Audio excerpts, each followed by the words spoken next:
Dire's turn to ban.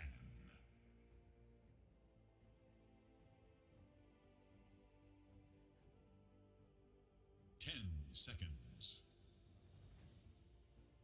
It is Radiant's ban.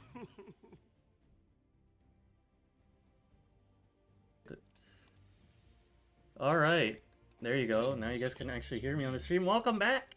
What was I gonna say? Yes, last week of the round robin, both of these teams are 2-0. They won both of their last best of threes. So the winner of this best of three series will be going straight to the upper bracket playoffs. Very exciting. The team that loses this series will be going to the lower brackets, and the first round of lower brackets is actually a best of one elimination game. So definitely, they don't want to fall into that. But both teams are guaranteed to make playoffs at least. Neither of them will be eliminated. The other two teams in this group are playing for survival. We have 9 Magenta Fantasy on the Radiant with second pick. I feel like most of the time Radiant has had first pick, so it's interesting to see stuff shaken up a bit. And then Buzzy Mcbees are on Dire with first pick. A lot of meta heroes banned already.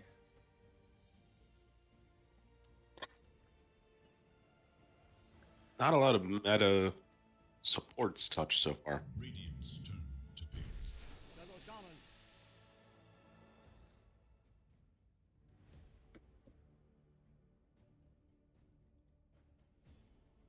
Rasta's interesting. Rasta's like pretty good. I don't know if it's 10 seconds. first pick. I feel great about it. Good, but and a very early Timber. Wow.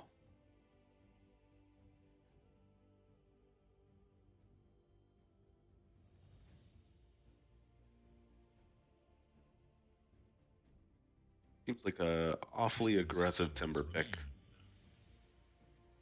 Maybe this is a team that enjoys picking a lot of strength heroes, or just a Timber specialist, but it could be a comfort pick for that team, right? Like you said, a specialist. It could be a flex between mid and off lane, and given that they have a last pick, they could always do something with that. Dire's turn to ban.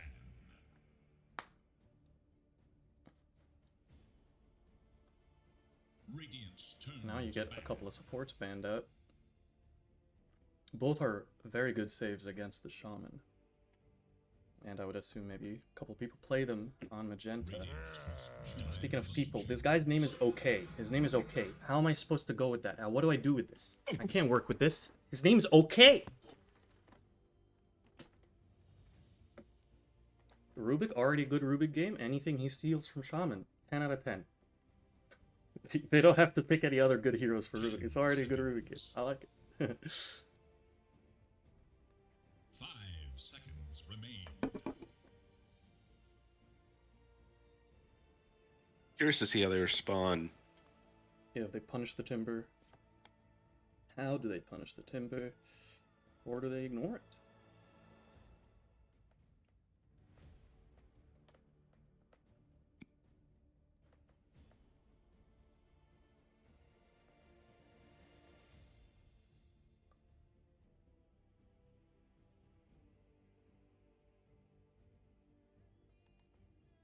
I like if you can get off to a strong start, Drow as a carry matchup into this Timber. I'm a big fan of, but I don't love a theoretical if you throw this Rasta 5 Drow Shadow Shaman as a lane.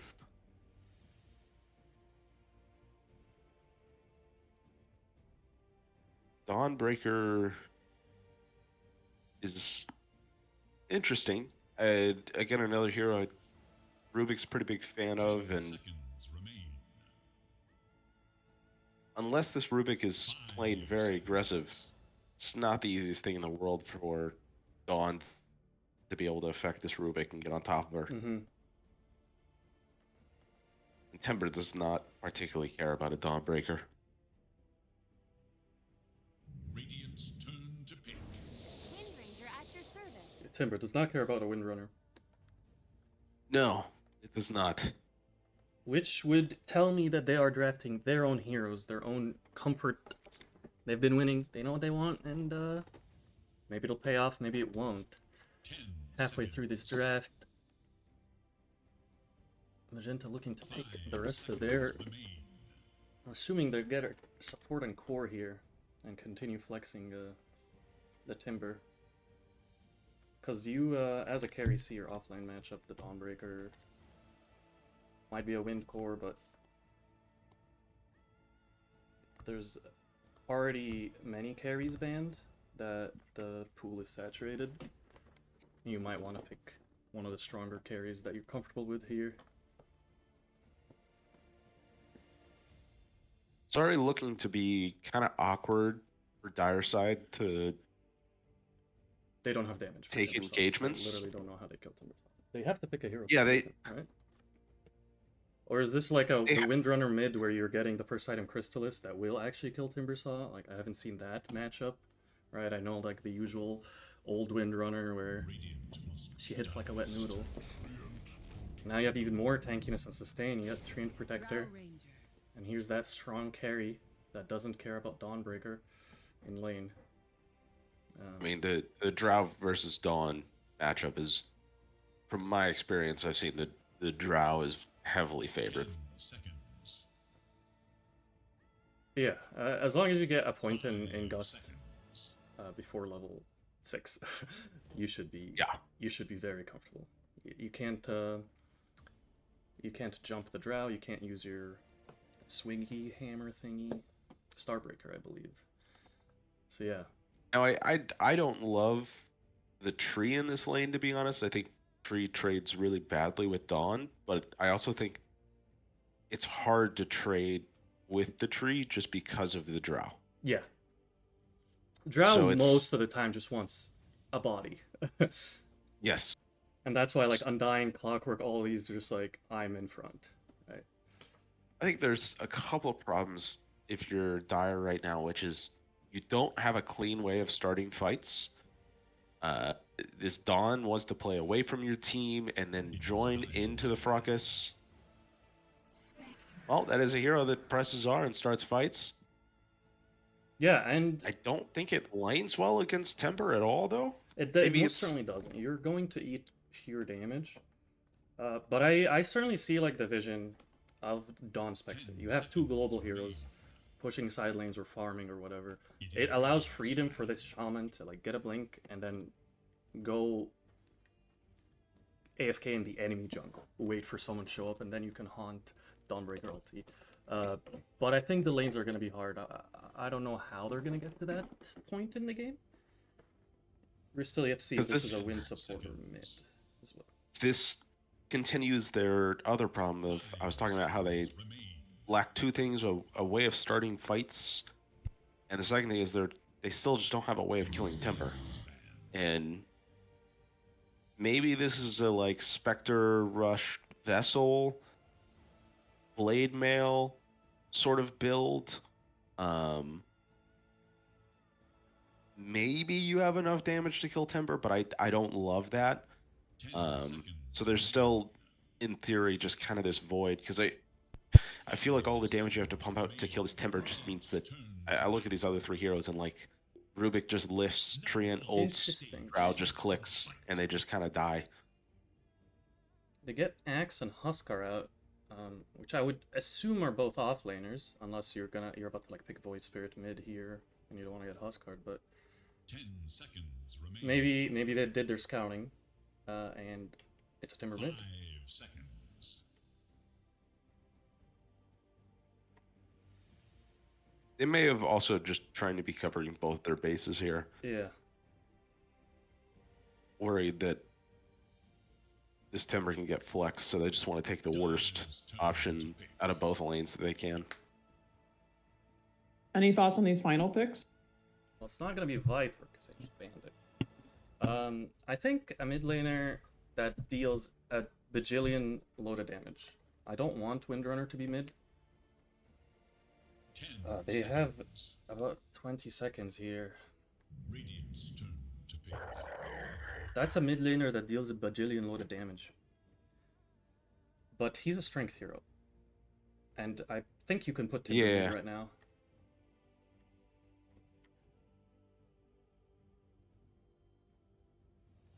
I feel like we saw 10 seconds remain. Primal Timber mid lane Yeah, it was like week at 2 or TI, 5 seconds remain. but I just remember them farming against each other. I don't think it was really either side favored just because Primal can burst the wave so fast. Mhm. I don't think that much has changed about their heroes since then. But it still is like the point where they need Timber damage. If this Timber does go mid and has that XP advantage, I don't think Primal is offering. So they're just like they have to play this game approaching this of we basically have to avoid this Timber at all costs for like 10 minutes straight in this game, Down to which the last is seconds. just really hard. They finalize their strategy and they pick Undying. Alright. What's going on? It's a core drow. We know that. Let me look at let me pretend to look at the sheet of people and yes. So if this is going by the order, Spanky and Telia are supports. Yeah, well clearly it's not going by order. Alright. I'm not gonna look at the sheet. Oh, we're just gonna see what's going on when we get in the game. But rotting mitts on Undying. I guess supports also go that because you just want to smack someone in the face.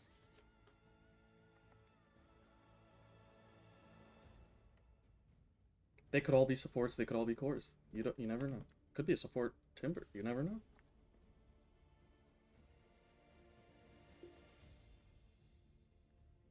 Can I change my hero?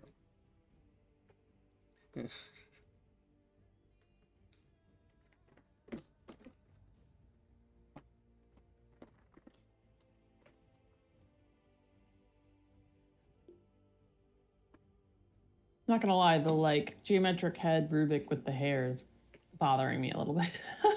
Yeah, This is some nightmare fuel.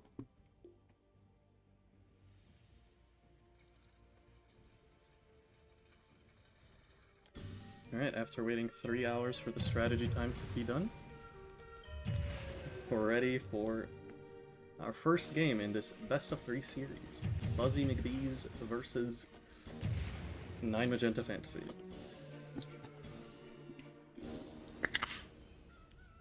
Not a sponsored Right. stream.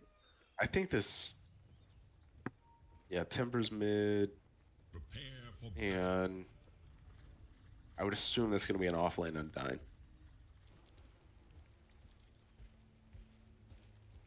Yeah. Yeah, the blood grenade's on the tree. Yeah. So I think this Timber Saw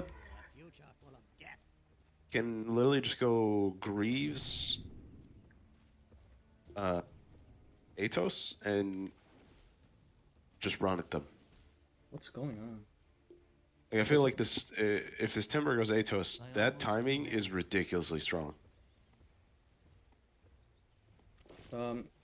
Pretty sure it's a support wind runner, but he does have a quelling blade. Pretty good against the Against Tree. tree and timber. Also, if you get rid of all these trees, you can't chain anyway.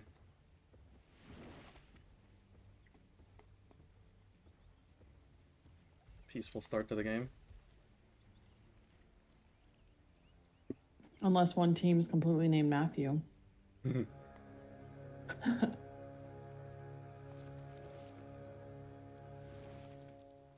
I'm not gonna lie, this seems like a very tough lane for Rasta. not soon forget. This Undying might just be Okay, feeding, though. is gonna be able to grab the bounty rune. He snatches it from 4 people, gets tipped by his drow, and then dies. First blood to Skinny Bear, which That's might make his insane. lane a little better. And now he receives the tips from the enemy team.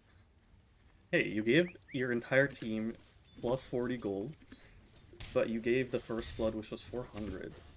I think, is this not worth it? So, like, 40 times 5 of the enemy team, you're negating 200 gold from the enemy and giving 200 to your team. So that's 400 gold, and then you die for 400. Okay, it's an even trade, guys. Confirmed even trade. Quick maths.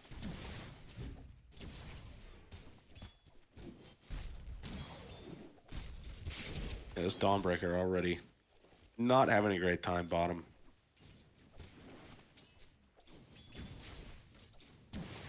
Every time she walks up to creep, she just takes at least 2, sometimes 3 frost arrows straight to the This dome. is- Treant has no trees on the left side of the lane.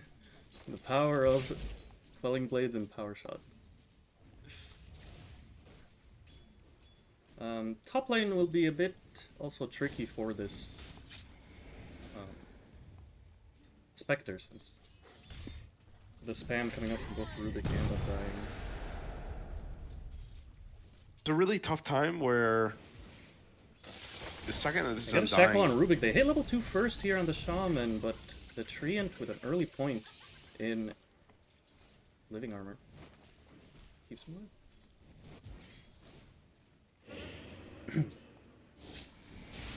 Spanky is able to walk away. Jamie is not level 2 yet. No point in telekinesis. Oh, they're going on Drow. They're gonna find the Starbreaker.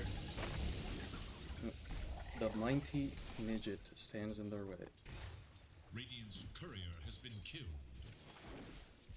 Somewhere, they someone both took a lot of damage, but you do have Leech Seed now and Yeah. the Living Armor. Yeah, you could just So you're a little bit happier taking those trades. Like to see more regen buried Leech out by Seed this is Drow. Yep, and she went ahead, buys a set of tangos along with her blades of attack. Is very strong in this lane. gonna find a root on Telia here. With one more hit, Treant will get that kill. Yeah, we'll say this wind doesn't do enough damage to this tree to really make this tree not be able to stand up. And the tree's just inherently taking enough. They find It another win shackle the onto Lotus as Jamie well. here. Nice telekinesis. Keeps him alive. Living armor again. But now he doesn't have living armor for himself. And Tornado finds the last hit thanks to the assist of Telia's hammer and Starbreaker. Weep some more. Okay, while nobody's dying for 1 second, we look at mid lane real quick. Somewhat even. It's pretty even. 18, 16. Slightly Dacia favored, but probably going to be getting worse. More points in Whirling Death here. And that's where you just go gank. It's the primal. Yeah, I think he's really just waiting his time till he hits 6, and then he can just kind of fuck off to other lanes and just kill on pulverized cooldown.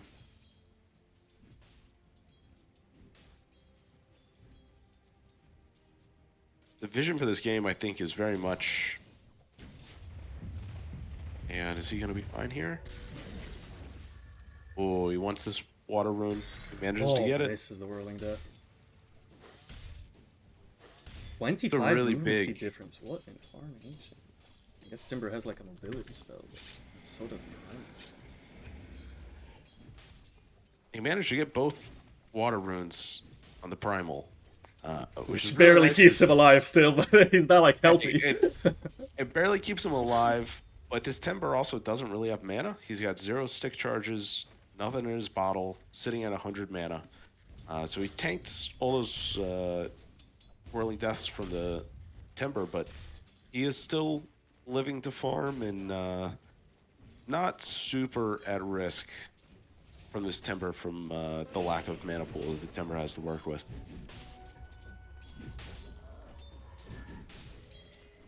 This poor Rasta. Oh, and the tree falls down. Another kill claimed for Tornado. I talked about this in the draft, but the tree does not like this Dawnbreaker as a lane matchup. Yeah. So anytime this Dawn's able to actually get her skills off on the tree without the Drow being able to just pump in too much damage, Yeah, Drow's they're really going to good trade here. very Oh, well. the shackle shot. Just Oh, in this is time. crazy. Treant not able to find the kill. Taking some damage from the tower here. Also note, Little Ninja does not have a point in Guts. And Jamie and okay, I'm calling you Undying for the rest of the game. Your name was said once. They killed the mid lane. Pulverize, level 6, and got the kill, but Tombstone dropped top to get the kill on Sean, and now he's level 7. Shield rune. Skinny Bear is very happy. All of a sudden. Gets to kill the wave as well before Timber respawns.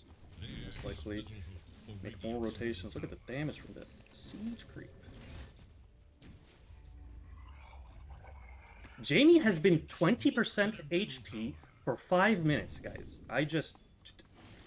He's not dying, and he's gotten a couple of assists, but he's been just so low. Mid lane, Dacia will get the return kill on Skinny Bear. Skinny Bear was pretty greedy. He waits until he sees the Timber to pop. Ninja finds a shield kill rune. on Tornado right before he dies. Oh, the panic! He was 203. He was 203 skill build. Got the kill on Windrunner. Wanted to survive, so he's killed Silence. I mean, he probably died because he didn't have Silence at level 5, right? We said he should probably get it early, but he, in a hasty decision, trying to stay alive. Wisdoms do go one for each team. I was going to say, Skinny Bear got kind of greedy with his shield rune. I was going to say, as the Timber was respawning, if he pops that when there's about 5 seconds left on the death timer for Timber, he could have full regened his mana by the time that the Timber even was able to complete the TP, but instead waits until he sees the Timber to pop the shield rune, and by that time the Timber's able to go on him, and he's not able to bottle back up, so he doesn't have mana to actually cast his spells.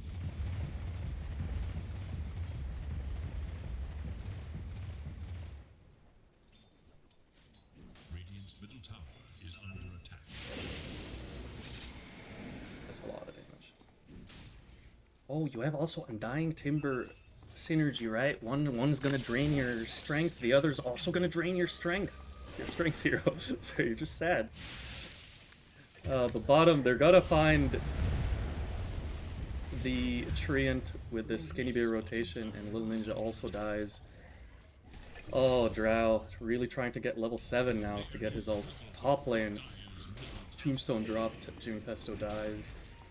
A very kill-heavy game as Skinny Bear goes back to the mid to defend. The tower has Pulverize in 1 second.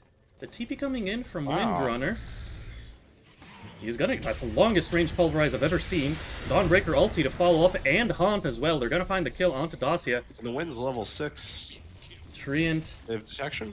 trying to hide in the trees. No detection. Ops sentry placed. Radiant should look to their middle tower.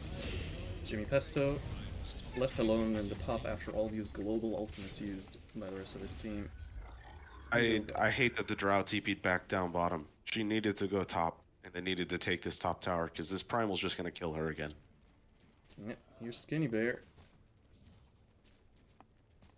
500 gold away from his blink as well. Opting for that before the Blade Mail, which is pretty good considering, again, how many global ultimates they have to jump people.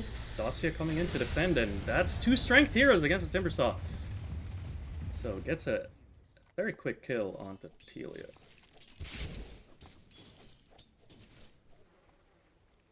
Yeah, that Dawnbreaker needed to force the Drow to gust the Dawn instead of allowing her to get that off on the Primal. Radiant should look to You kind of have to force that issue a lot faster instead of it being halfway back to a tier 1.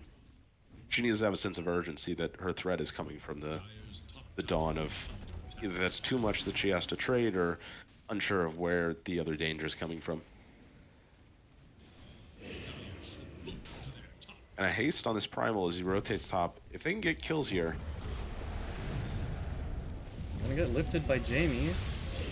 Tombstone drop. That's a lot of damage with that haste trample combo. Focus fire onto the Treant. What was he focus firing? Okay. It's not the Treant. Treant might be having Oh. connection issues. Or accidentally ult-tabbed. Telia... Dawnbreaker ult... Are people lagging? Is the question. Because I've seen spells. Now Telia's running away. It's just both teams kind of like had a 3-second window where it looked like nobody was sure what was going on. Maybe I wasn't sure what was going on. After the dust settles, it's a double kill for the 9 Magenta Fantasy. Skinny Bear Radiant's escaping middle tower is under by the attack. skin of his teeth. Fortunately, his Primal canceled his ult immediately after casting on the Rubik, so what went from a sure kill on this Rubik that takes him out of the fight and really takes away like all of their control since they don't have Treant ult yet, goes into this really awkward engagement when the Timber shows up.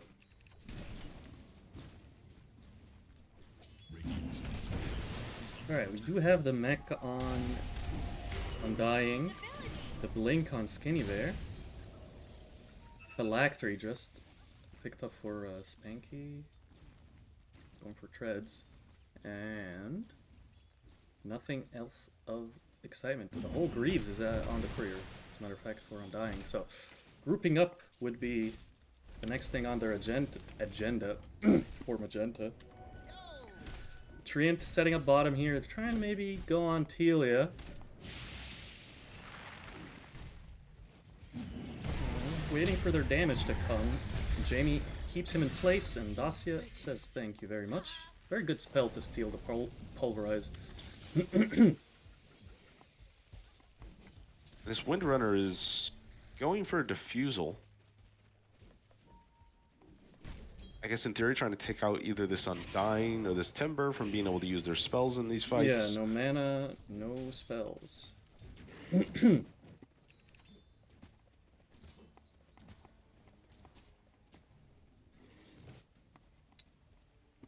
Jimmy Pesto is still looking for his level 6. There is no If he massive catches this circle. Drow here. Oh, they both show on the lane. That's not going to happen.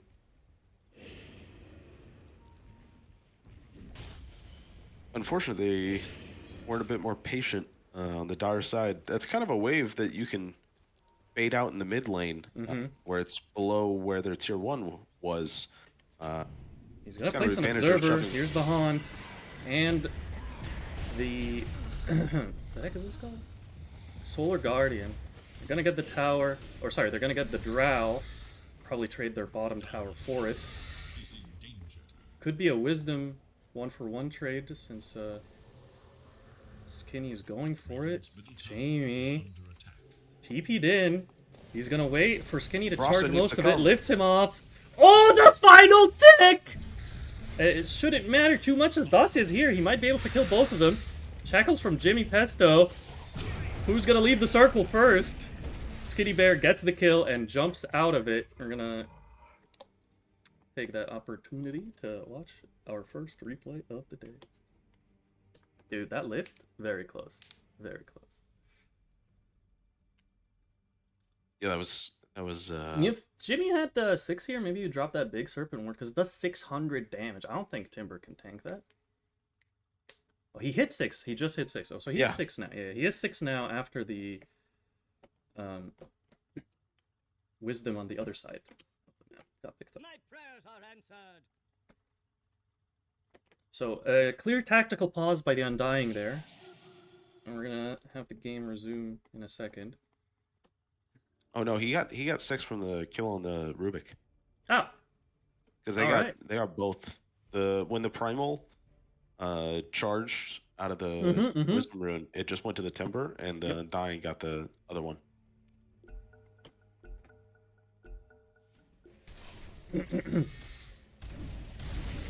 Serpent Ward dropped, but right as he Timber Chains it away, misses. Skinny Bear will die to the shock from Telia, trying to chase. Dacia realizes he doesn't have the damage, is going to go for the TP out. Whirling Death destroys him. And Little Ninja with the Dragon Lance can kill that Serpent Ward from a mile away. Honestly, they needed to just hug that ward. Yeah. I don't think there's any way that you're having the damage without it. They end up not taking bottom tower though, but they do get both wisdoms. And Drow gets 200 gold from that little serpent. 1k lead, very, very small lead for Magenta here. And the diffusal's done on the win. She just needs to send it out to her. And they're actually going to take the bot tower themselves on their side. The massive TPs open up all that pressure. And then you know that there's no response coming because everyone just TP'd to that tier 2 and that tier 1 to respond to the Wisdom Rune fight.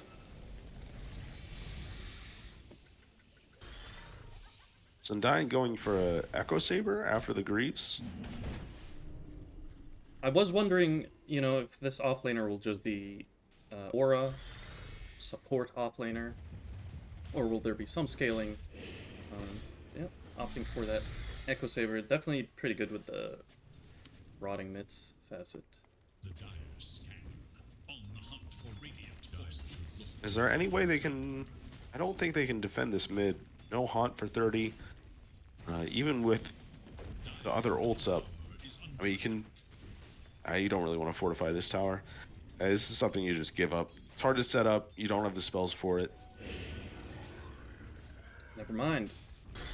OK decided he will go for Crimson Guard. He's like, Timbersaw's doing a lot of damage. I don't need to do damage. Yeah, I think that's a wise choice. And this Drow could be in trouble here. Middle tower is under attack. This Drow should be in trouble. Shaman TP'd. Drow is not in trouble. They have very good vision up here with this with the observer behind the tower. So they could have definitely went for like an aggressive play. I know that they can TP to this tier 1, but I feel like with the Spectre and the Rasta who had ult up at that point in time, you just blink on top with the Primal and go in and just drop that ward, you get the kill, and you leave. I don't think that they can close the distance if you're able to jump her there and get out in time. Triumph would like to purchase 2 shards, not 1. I appreciate that energy. Oh yeah. I mean, this might be why they're playing for the #1 seed. They're like, that's how good you gotta be. Break the game.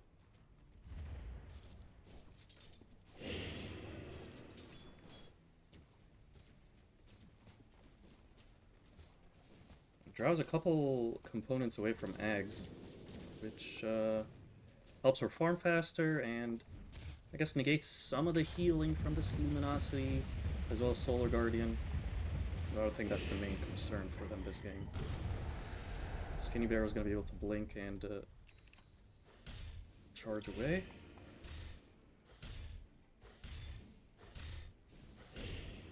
Such mimicry. With the Kaya Sanj on Dacia. It's going for a BKB next. And Rubik, what's on your career, sir? A Blink Dagger. Radiance is queued up for the Spectre. Spanky almost has his Relic.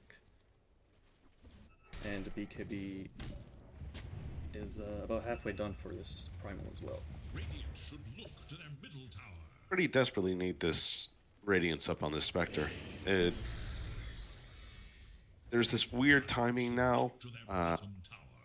where this Drow is just farming much more efficiently and confidently than the Spectre is, and Radiance will help We're gonna find the speed Windrunner up that process. and get the killing spree off of her. Dacia, very happy to claim that bounty. Dire's bottom tower is under attack. Jimmy is cutting wave stop. He is getting TP'd on. He is going to teleport out. Then shackle shot from Jamie. Steals the Ether Shock. And then he dies to the creeps. Bounty shared. Radiant's middle tower is under attack.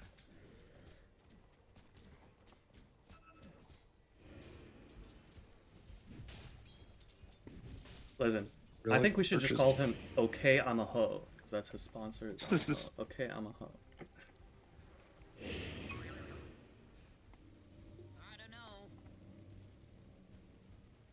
BKB timing for the Primal is also going to be very big for them. The scan comes out here from Dire. They know they're trying to do the Tormentor. Don't think they're going to be able to do anything about it. It's gonna die pretty quick now that little ninja's here. And they're not even low on Radiant, so... Smoke on smoke action. Skinny's in the lane. He's cutting all the trees. Farming the small camp. Yeah, pops his shield rune, and here comes the Solar Guardian. Treant will die after dropping his ult. Serpent Ward Shackle onto... Okay, the stolen Solar Guardian doesn't get popped as Jamie dies first. Telia not able to survive the immense slow. And, honestly, that's a 2 for 2 support. And yes, this is... I think they're making the decision that this is a support Dawnbreaker. I'm not making that for them. This is a Maelstrom for Tornado. He has more net worth than Dawnbreaker, and they're like, alright, let's just have 2 players that are 3.5. And if your role as a Dawnbreaker is just go in, stun, and tank some damage, that's like a pretty important role in teams sometimes. Skinny Bear trying to TP out, but the stolen onslaught from Jamie, and he might... No, he doesn't have time to steal the ulti there. He's gonna claim the kill. Radiant's done, 21 minutes.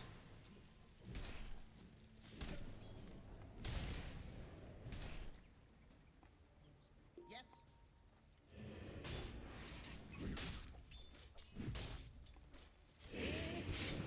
This is where you hope that this Spectre is gonna really ramp up in her farming speed, and this next haunt, you really need to make sure that you get a value core kill out of it.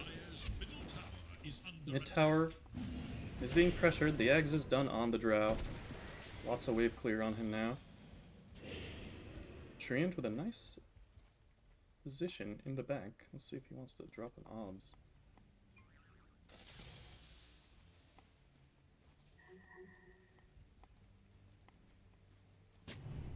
Ooh, sentry from Tornado. Right as the obs gets placed as well, he's gonna get the shackle shot, focus fire with this diffusal. Doing some good damage, but Living Armor is such a good spell. And Soul Rip as well. Heals him up.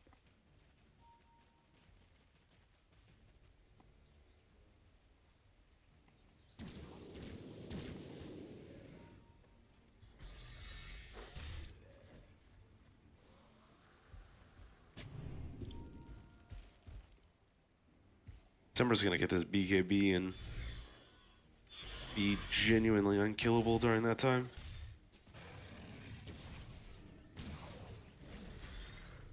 Yeah, and Drow has Hurricane Pike as well, and the Shard on the Rubik will be able to assist in saving or positioning.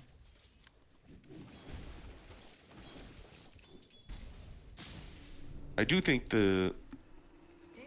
it's a bit of an awkward situation where the Spectre needs Haunt to kill the Drow, Nope, but this Haunt. Rubik also needs to die. Skinny Bear blinks in, BKB onto Jamie. He's gonna find the Rubik. Is there enough damage to kill him? Yes, there is. Serpent Ward's dropped as well. Double kill for Skinny Bear. Dacia trying to fight. Used his BKB already, but the nice ult from Treant roots Telia. Telia is dead. Tornado taking an immense amount of damage, but the Blake onto Ninja. With the help of Spectre, they're trying to get this Drow down. Spanky actually thinks twice of it and tells his Primal to get out, sir. Get out. A 2 for 2 trade? Actually, a 3 for 2 trade. Undying died, but respawned instantly. I guess I can get faster. Ah, and they do not kill the Serpent Ward. It expires. Massive loss. Dire's top tower is under attack. Good fight for Dire. Radiant's bottom tower The Spectre's able to finish up her Yasha off of that. So feeling pretty happy, working that way to the Manta. Halfway there now. Manta's going to free up the ability to whoever you jump on really kind of guarantee you're gonna kill them. Another blink from Skinny here onto Jamie. Tombstone drop. Skinny doing a lot of damage to Jamie there, but the Soul Rip again keeping him alive. The amount of heal that Rubik just got is absurd. Yeah. I think maybe he had a flower on him? I don't know, but it feel like something more than just Soul Rip. He Greaves. had to have had a flower on. Yeah. Roche migrates top. Radiant are like, we should kill people first before Roche. And, you know, Jimmy Pesto is people. They're gonna find him. Jamie Great actually tanking of the goes gang. for the second target. Oh, the beautiful lift timing. Cancels the onslaught. BKB TP out is the only way he would have survived this.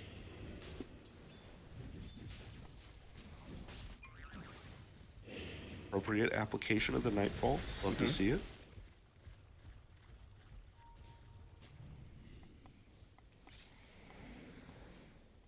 Primal BKB on cooldown now, so pretty impossible for this Dire to take a fight. Raiden understand this, and I love this, the immediate rotation into Roche. Just recognize, hey, the conditions where we lose these fights is this Primal's able to blink BKB in and pulverize into a kill on one of these supports, so Power shot just a little too late, not able to claim that kill. almost done with his Manta, level 17 on the Spectre right now. A little warding mishap for Treant.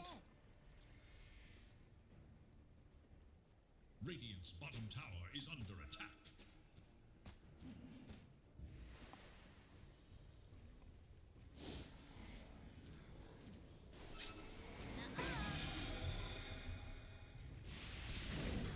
He's gonna blink forward on Jamie, gets the telekinesis, but the rest of his team was not as excited as him. Where's the He gets blink on wind Drow, run. guys? Drow needs to get in there. I think Drow Swift Blink is a pretty good idea. You're gonna have to sell your boots eventually, right? Usually. All in all, still just a 2k lead, and the net worth of the top 4 cores is very, very close. Wind really just got a buffed up, serrated Shiv. That feels very nice. Nice. 10% of the target's current health. That's nasty. Ob sentry placed, but Tornado already had a sentry down preemptively. But hey, it was just a bait. They're gonna get the lift on him as well as the overgrowth. Tombstone dropped. Chakram. Not enough. Tornado's out. And his observer does not get scouted here, actually. So it's a nice defensive observer Radiant's bottom tower is under attack. by Tornado. It's the only ward they have on the map. That is a complete lie. Here's the second one in the mid lane. Radiant's middle tower. The Spectre's really happy right now. All this nonsense that's been going on for the last minute and a half. Let her finish her Manta and have Find about a 900 shackle. gold. On to Jamie. If Spanky gets this kill too, never mind. I was like, he's gonna be so happy. Arr. I mean, he gets He's plus still 300 from that, so He's still happy. he is sitting at almost 1200. I'm interested to see what he queues up next here. Eager to know He's gonna go for the Scotty. You know what my favorite Spectre item is? Right. Ags. Ags. It's so good. I think this is a great game for Ags. This fear is super, super strong. I don't mind the Scotty before the Ags. Tank up a bit. Yeah, Scotty's just every single stat you Tornado. just love. It's gonna find Dacia. Dacia pops his BKB. Here comes the they have BKB enough piercing damage? ultimates from everyone and their mother. You got Skinny Bear with the Pulverize. You got Telia with the Dawnbreaker ult. It's the Solar Guardian. I didn't check. You guys saw me. I didn't even hover. I know what it's called. But yeah, 2 BKB piercing stuns. Very good. And Tornado's queuing up his own BKB. Telia's queuing up the eggs. They're smoked up on the Radiant going into this triangle area. Still a lot ages of for good a tree vision. minute. Yeah. Double The Obs is gonna scout out the Undying here because his smoke pops.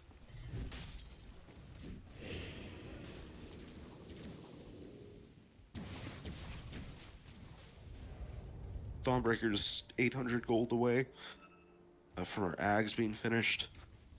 Dire's middle tower is under attack. That's an Ags on Primal. So he's gonna have a break. He's gonna have more obscene damage. Fallen.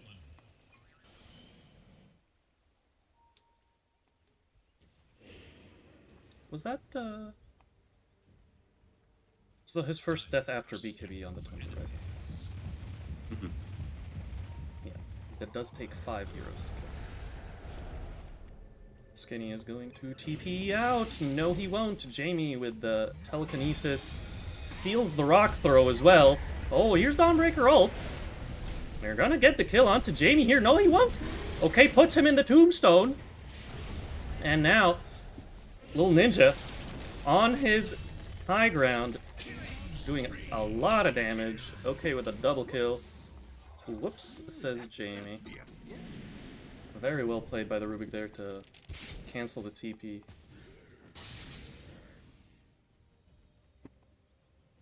No Haunt in that situation to really take an engagement that they are okay taking. You know how he would have had Haunt? It had a 20-second less cooldown somehow? That's crazy. That's crazy. Well, he is 1800 gold away from finishing up this Scotty. They will have about a 20-second buffer between when this Dawn spawns up, when Dawn ulti is back up, but I think ideally, you're just looking to delay this high ground push and buy time for the Spectre to finish up this Scotty. 1600 gold away, you really just want to wait, combo up that next taunt with that Scotty. Yeah. 1 whole minute. Wow, everyone needs a minute. Same. Wow. Fill up on water. You guys should also hydrate while you're watching this. Whether it's now or H2O. in the future.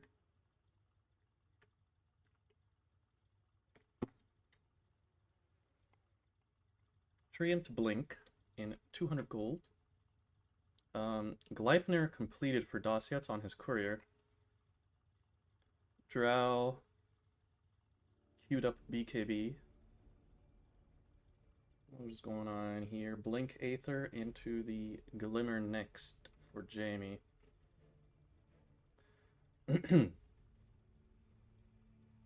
Oops, sorry. Maybe I need a new prescription. Squinting, you guys. What was Primal going for next is a Lincoln Sphere after that. Ags. For the lift? For the steal? Either way, he's queued up a Lincoln Sphere. Just 1,000 gold for Tornado's BKB. And Aether's a couple hundred gold away for Jimmy Pesto. I'm ready, says Spanky.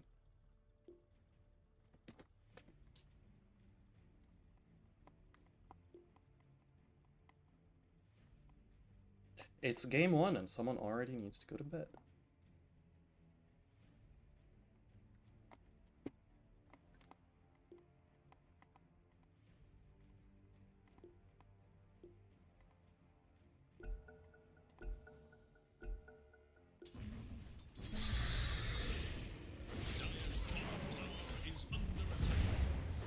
A stolen rock throw from Rubik going a mile. Way into their base. downtown. Yeah. It's a crazy range.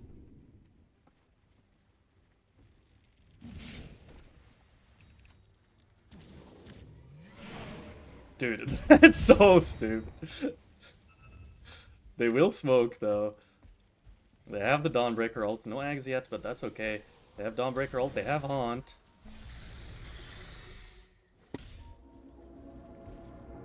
see that the torment or the thing is being taken. They see the smoke under the ward as well. They see that Radiant smoked.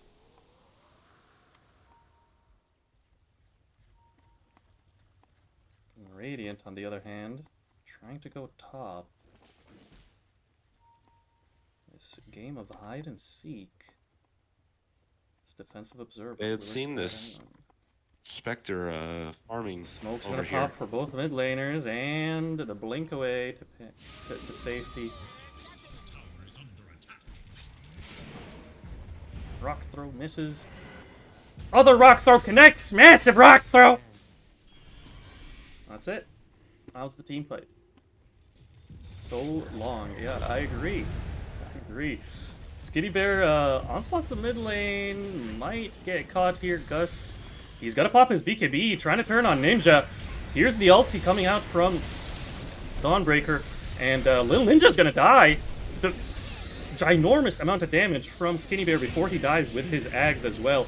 4 dead. Dacia's the last one standing. Can he clear it? Yeah, he got a couple of kills. Looking for a third. Tornado Diffusal Blaze him.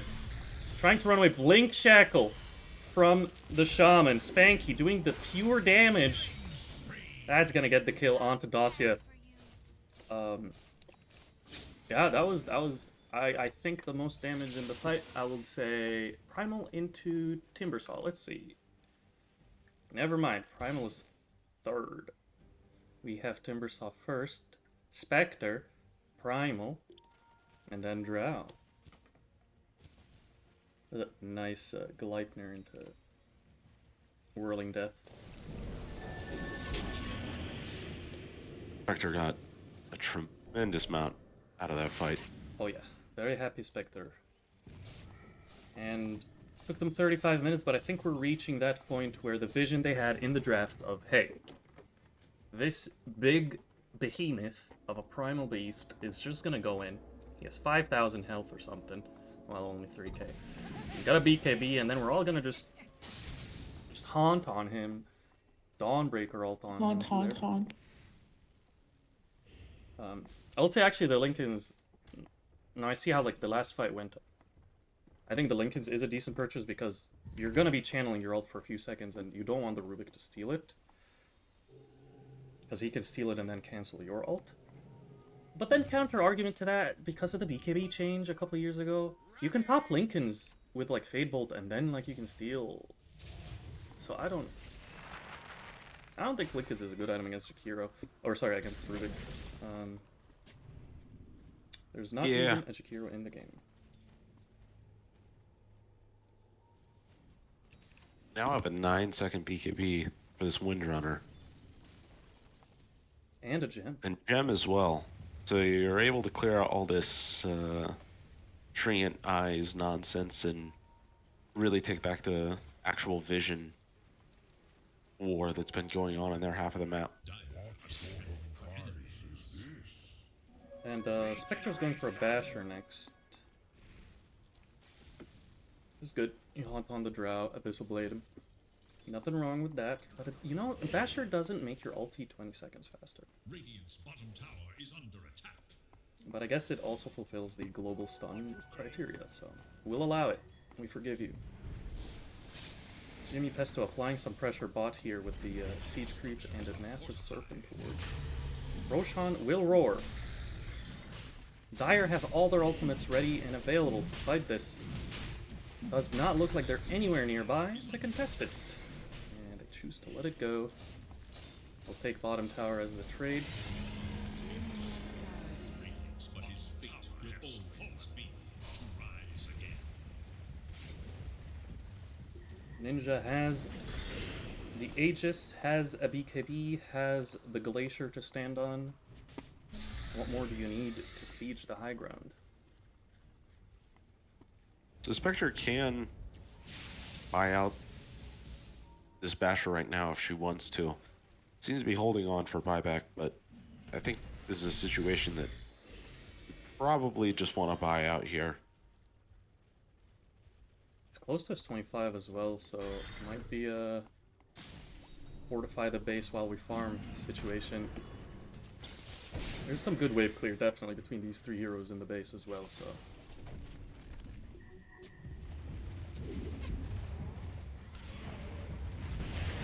This rock throw is gonna connect. Nice. Tornado already took half of his health from the whirling death. Spectre does get to level 25. Haunt comes in. They're gonna find the Rubik right away. They're gonna get the kill. Little Ninja has to run away now. BKB popped by Skinny Bear. Realizes there is a Lotus on Ninja. Doesn't matter. Ninja's gonna die. And they're gonna ulti Dacia instead. Dacia pops his BKB. Shaman will fall. But Skinny Bear destroys Ninja. No BKB on the second life. Break. No life whatsoever. It's massive damage coming out from Uproar. Now, will he have the most damage? Okay, I mean, there's a Spectre in the game. I don't know what I expect, because, like, Spectre's damage is ×3, because there's 28 heroes. But, like, it looks like he's just melting people. When he stands... You expected wrong. I would tip you, but can't tip you. I think this... Middle tower is under attack. Yes, the Lincoln's coming out for the Primal now. Basher done for the Spectre as well. Tower is under attack. Radiant's middle tower is no more. We have a Daedalus queued up for Ninja on the Drow. Is that the right approach to be like, okay, like, I don't know that I can sustain myself, so might as well just full send the damage, do as much damage before I inevitably die? Maybe I killed them before I do die, right? I mean, there's a world where with the break from the Primal, this Wind is able to EKB and focus fire, and maybe not kill the Temper, but take the Temper completely out of the fight due to how much damage she's able to do with the Daedalus.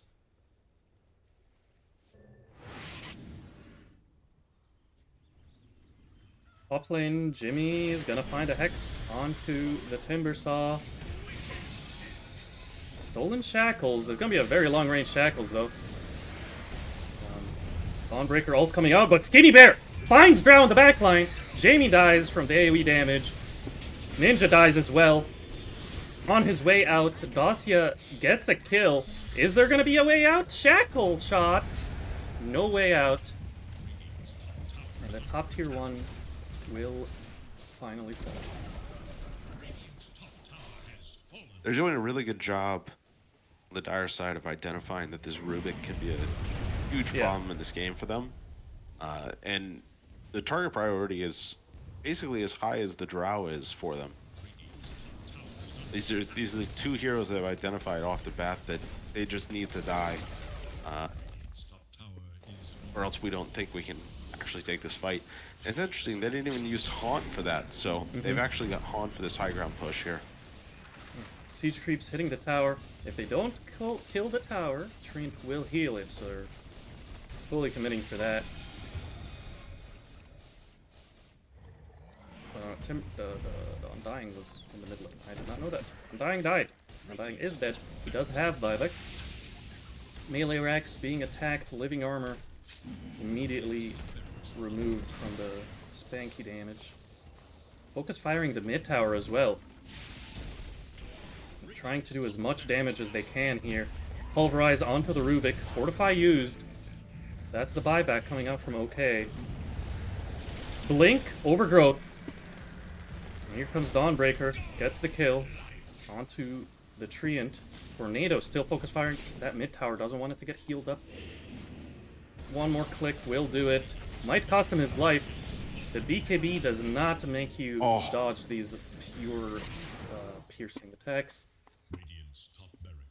But 2 towers, a set of racks. This permanent damage, you know, I guess at Treant is very valuable. It's also 17k lead, you know, a lot of things are happening for this Dire team that are very, very good for them. What's not good for them is that they don't have a banner logo thing. They don't have a team banner. Magenta has a team banner. I think the league should really investigate into teams that don't have a banner. Very unprofessional of them. Vector actually got a Octarine core instead of finishing the Abyssal. Okay. I think I'm mad at it because at this point the Shadow Step can do a ton of damage.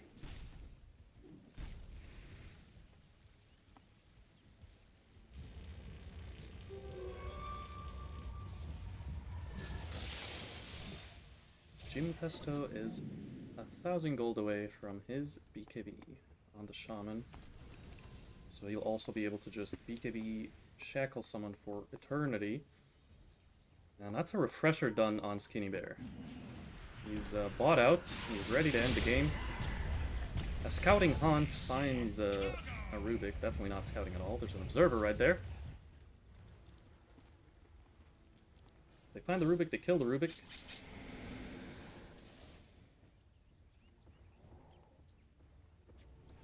He's gonna buy out the Abyssal now.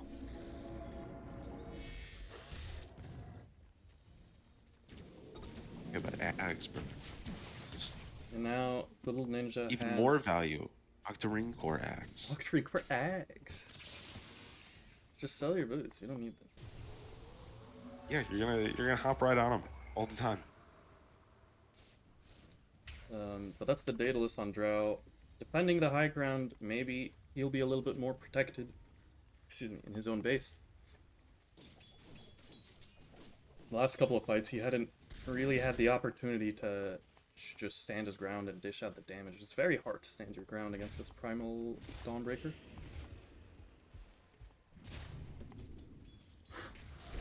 It's a weird situation where you, in theory, have these two frontline heroes for you, but this Timber's trying to jump into them, and the Undying wants to get into them as well to get his tombstone down. So this Drow doesn't actually have as much front line for her in these fights as you would like, and then at the same time, you have this Spectre who is able to guarantee get on top of her no matter what front line exists in front of you. So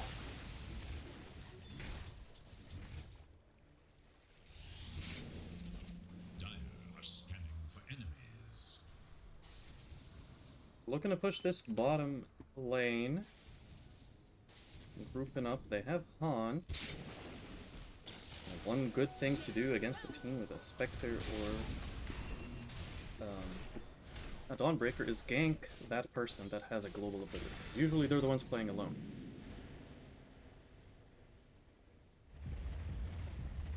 But Radiant do not want to take the risk. Radiant's bottom tower is under attack. Jimmy Pesto is gonna blink it, they're gonna find the Drow. He is glimmered, but they have detection. And that is going to be a double kill for Spanky. Undying respawns immediately. Dacia is going to reflect the shackle shot, but does not reflect his own death. Spanky gets a triple kill. Bottom tower is taking damage from siege creeps. Mid-Rax dies, and GG is called by Jamie as OK offers his body for the ultra kill. Blink again! Give him the rockets! Wow, I think this team wow. should be kicked because they didn't give him the rampage. that was pretty Telia rude. stole the. Telia needs to get kicked. Telia stole the rampage.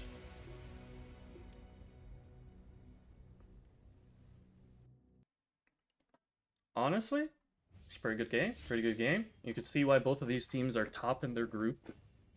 All hope is definitely not lost for Magenta. They had a very solid start to the game. And, yeah, I'd love to see a game 3, so hopefully they come back in the second game with a lot of exciting ideas to give them the win. I think they could have played the tempo a little bit stronger to push that advantage pre-Radiance on the Spectre. But all around a nicely played game. Both sides you could see the win condition vision. Spanky didn't die. 14-0 and 18. I think we'll Wow. just go ahead and give him the MVP. Think we'll see any bans? Like ban changes from the first game? I think, I mean, Primal was so good, but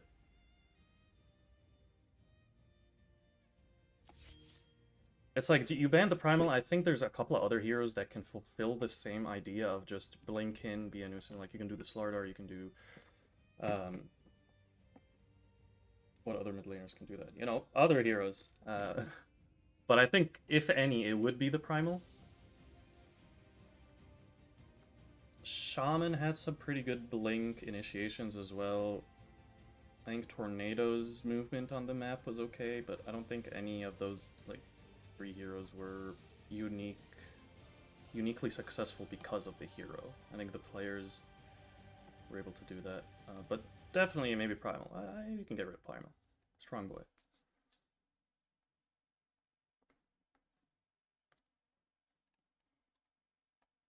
Okay, we are going to take a short 5-minute break until the next game starts. We will be back soon.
To ban. Hello, we have returned for the second game. His turn to ban. It is Radiant's ban. Same pick order. It is Radiant's ban. It is Dire's ban. Magenta are still on Radiant, and they have second pick. Radiant's turn to ban. Buzzy Mcbees are Dire with first pick. Radiant's turn to And ban. the first phase bans are the same, minus the Shaman gets banned out. I think that last ban was a core, wasn't it? Radiant's Yeah. turn to pick. So they ban the Shaman. Jakiro gets picked.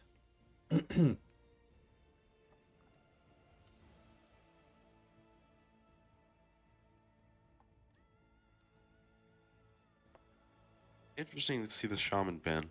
10 seconds remain.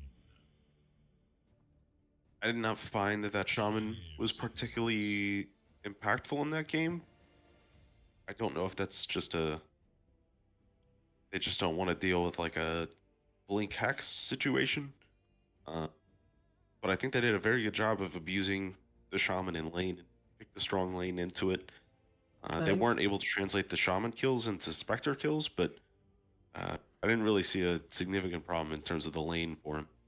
Yeah, the hero, I think, provides an opportunity for the team to play the game in a very unique way of like, this support can take any objective for us, whether it's Roshan, towers, tormentors. All we gotta do is like just stand there next to it.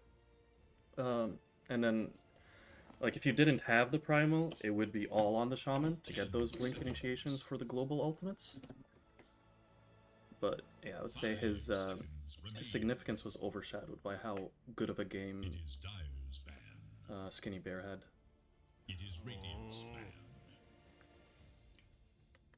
They do get rid of the Drow as well on Buzzy Mcbees' side.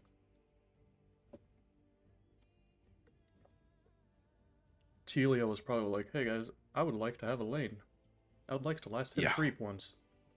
Please. That was not a super fun time for Can I this not be Dawnbreaker. a support for game number 2?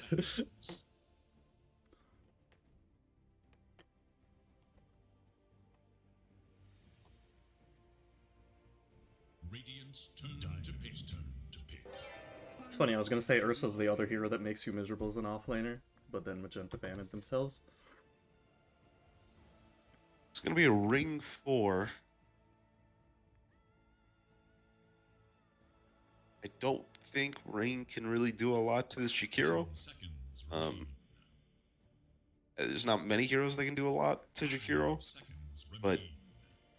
Ring definitely cannot trade effectively into that. So, going to be a situation where they get the lane dominator.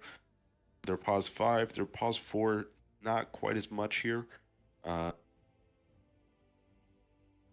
So they definitely want to put themselves in position that Ursa ban helps alleviate a bit of the pressure, where you already see the Drow is out, this Jug is out, Ursa's out now, Razor's out. You don't have to deal with this double oppressive pause 1 plus Jakiro combo that's been pretty prevalent in the meta.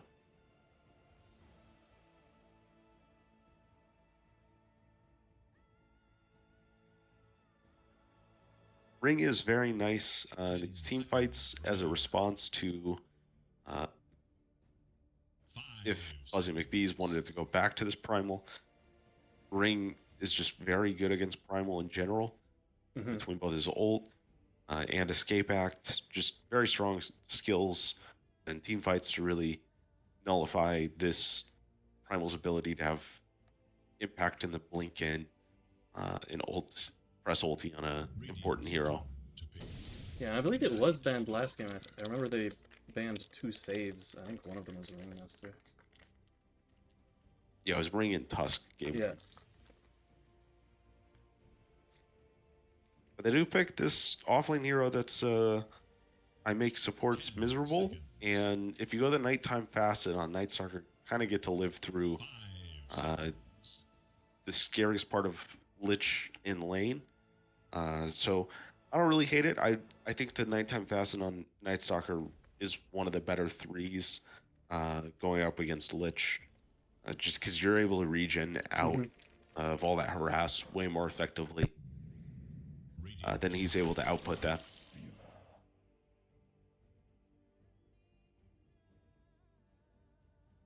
I don't know. I love a Lifestealer pick here.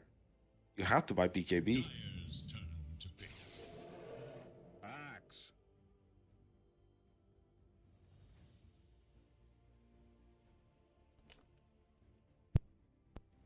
I like Night Stalker as well because it buys a nullifier. And it's really good against both Lich and Ringmaster. It gets rid of the Frost Shield, it gets rid of the Escape Act. 5 seconds remain.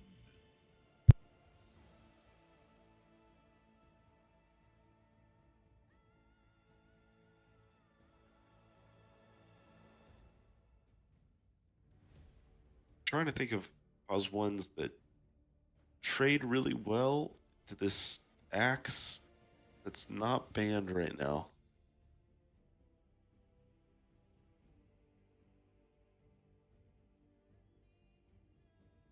I think, in theory, Luna Jakiro. Yeah, that's a pretty good lane. I like it. Dyer's turn to bat. Ah, Ava. I've never Okay. liked that hero. It's been meta like so many times, and even when it is meta, I just don't like the hero. But it's a good hero. Radiant's I turn just don't like to it. bat. It can purge the axe hunger in lane. You don't die when axe blink calls you the blade mail. You, I guess, can kind of man fight a lifestealer. I'm not sure. But yeah, I mean, 10 seconds remain. it's okay. When all the carries in the game are banned, I guess you're left with Abaddon.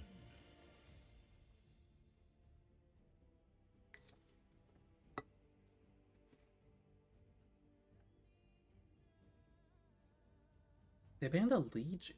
What? Do they not need a mid laner on Magenta right now? We going Legion mid nowadays. I guess.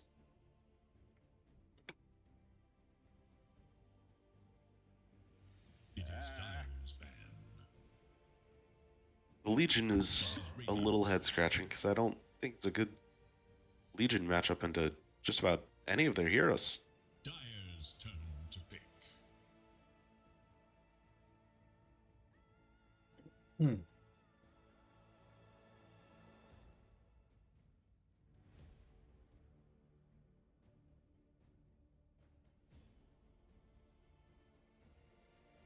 Ten seconds remain. 5 seconds.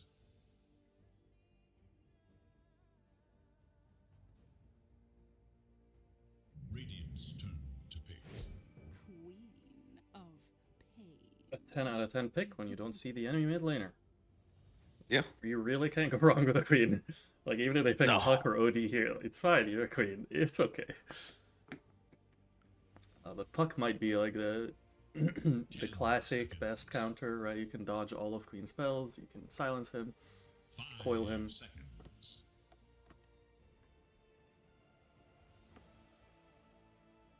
But it's a horrendous Puck game against this Night Stalker, so... Yeah. Ignite Soccer, Jakiro both very strong into this puck.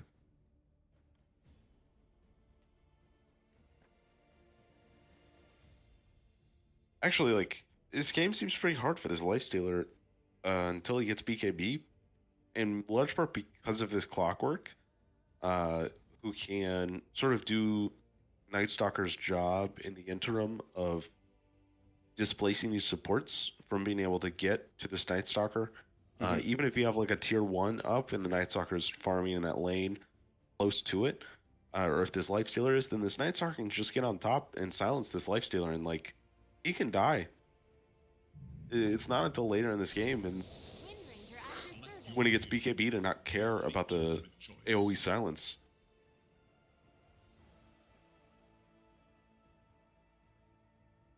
Wind mid. It does a lot of damage. It does an obscene amount of damage. However, Queen of Pain, especially with the bondage facet, is a natural blade mail builder. So, I like Windrunner as a hero this patch, but you picked it against the blade mail carry, or a blade mail carrier. You're not ulting the Abaddon.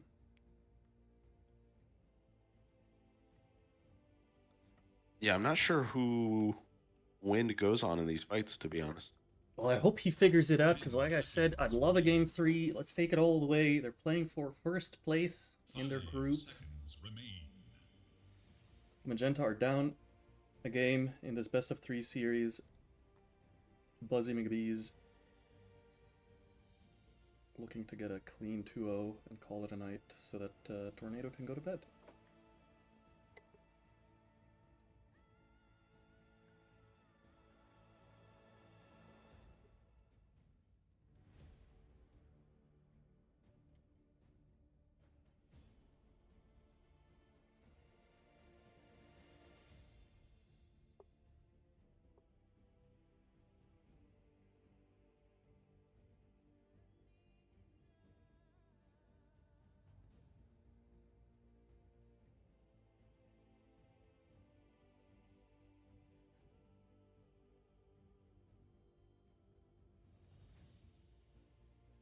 And yeah, looks like Telia is going the Night Rain facet. And I do like this pick from Ninja. He's going the Gore Storm. I'd be interested to see what he does at level 6. With that facet, you're able to infest the Ancient Creep, and given the new Ancient camp that's right next to the Twin Gate. And grab that creep, go to the enemy safe lane, and do a little early gank. The time for preparation is short. Use it wisely.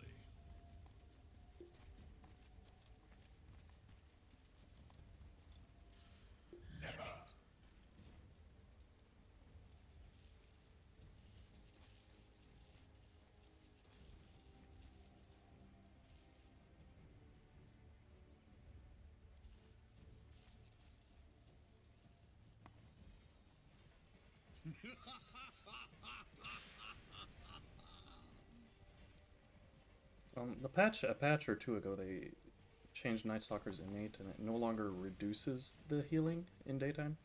So it's only a positive innate. Huzzah, go Night Stalker. It's a 10 out of 10 change, honestly. Seconds and counting. I don't think the smoke will connect, but maybe this... Done, everyone. Tell me someone saw that.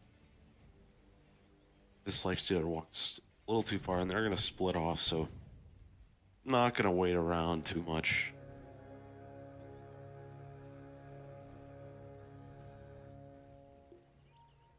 Who will emerge victorious? I know a clown when I see one. Well, it looks like it's gonna be a 2 for 2 in the bound turns. No first blood trade.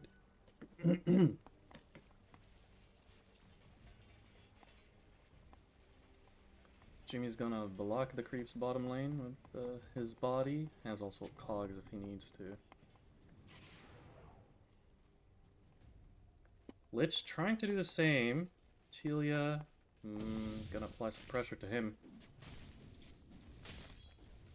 Creep still crash under the tower. Lich not looking too hot here. Blood grenade from Tornado. He's gonna find frost attack, but they do force him to get Lich the ice armor level 1. Interesting, they are committing to this Clockwork pause 5 top with the Abba, and Jakiro's down with the Night Stalker.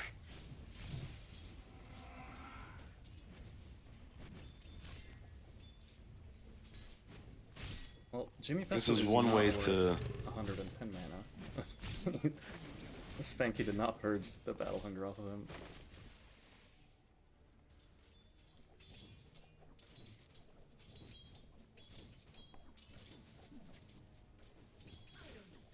A lot of damage here. Spanky hits level 2 with Jimmy as well. They're gonna battery assault. Hey, don't commit to the kill.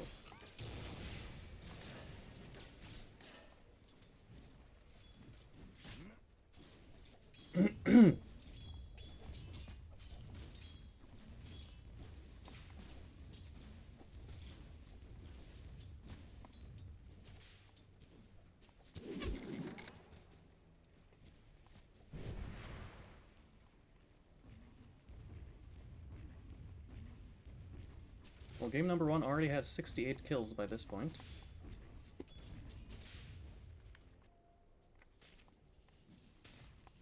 Yeah, this is... The Jakiro being bottom, I feel like, has kind of pacified these two side lanes.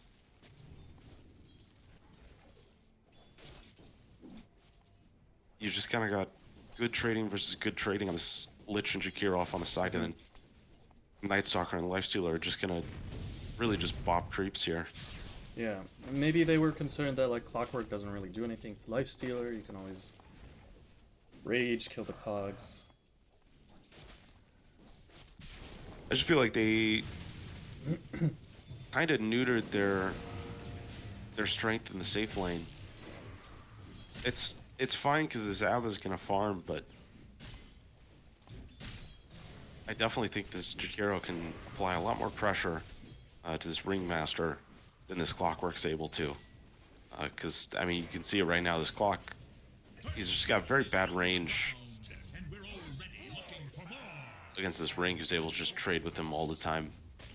Man, early point in the silence from Telia helps assist the first blood for Tornado.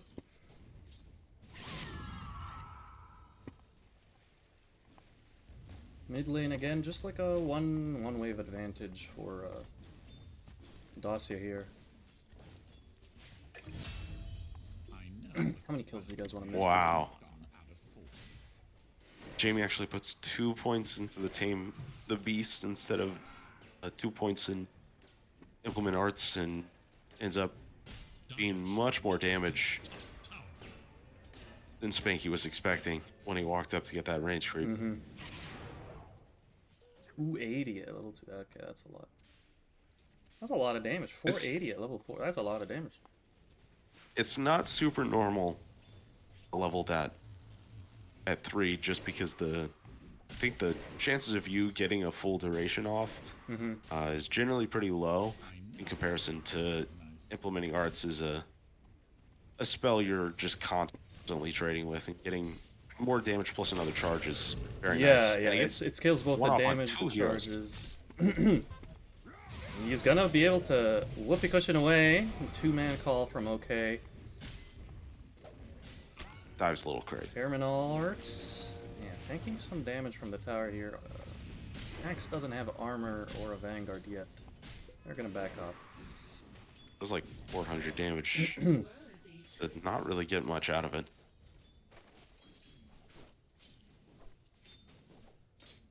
But the Axe is very, very happy up there. Top CS in the lobby.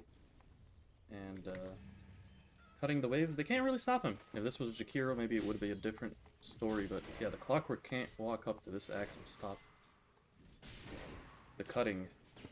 Maybe he can get a Jamie kill. This is where you're Jakiro. You walk over and you just pester him with your Frost Breath and your Dual Breath, and the Axe just takes way too much damage. They get another kill in this Lich bottom. I swear, In the daytime. guys, Wow. we That see poor the Lich. bodies die. We see the bodies die as I move the camera over. Thank you. I'm just looking at the top bar. Everyone's a quarter HP. Like, who am I supposed to watch? Everyone's a quarter HP. And there's Frost Blast onto Telia. It is daytime now, so he's a little slower. Phase Boots onto Ninja. Should be easy kill secured for Lich.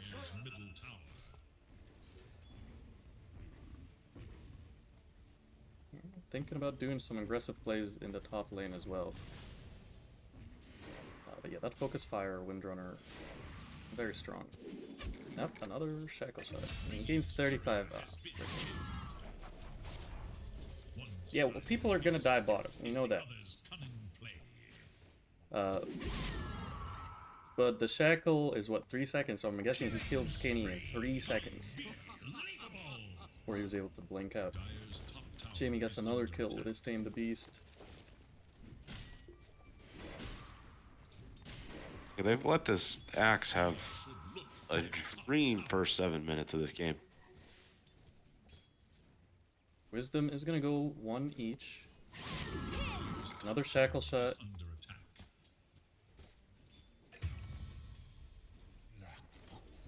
People are still dying bottom lane, in case anyone was wondering.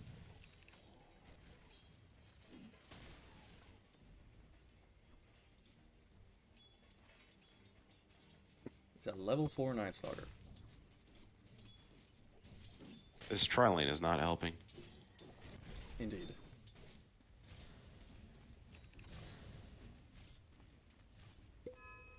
You can look at the net worth right now, and even after the kills onto Lich that they got, this Night Stalker's 400 gold behind this Nakes, and this Axe is sitting at 3,700 right now. Well above both the Night Stalker and the Co-op in net worth. So I think this, and they go on this Abba who doesn't have level 6 yet. Look to their top tower. That's gonna be a dunk. Secured. Getting more armor on this X.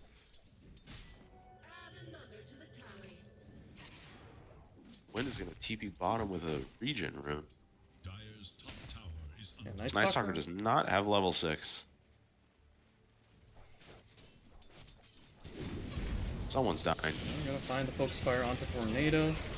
Trying to TP out. There's no shackle shot. That's a very good heads up TP from Tornado there. Keeps him alive. Ninja. Dyer's top tower Yeah, is so under attack. I know a clown when I see. I know a clown when I see one. That was bad TP back. Dyer's top tower in yeah, I chose not to flame. It's, people. That's why I was silent. This is a common trend that you will see, is that lanes where you've lost the lane as pause 1, and the offlaner is very strong and has already shown kill threat and a willingness to go into your tower to enable that kill threat, is TPing back to that tower, especially after your pause 5 is left. It's just very common, and it's... Finds Dacia, but the regen rune and the help of Jamie with Tame the Beast. Can they turn this around? Skinny will die. Dacia is still very healthy thanks to this regen rune. Blade Mail call onto Jimmy. Trying to get one more kill here, maybe two. Focus fire off cooldown again. Tornado.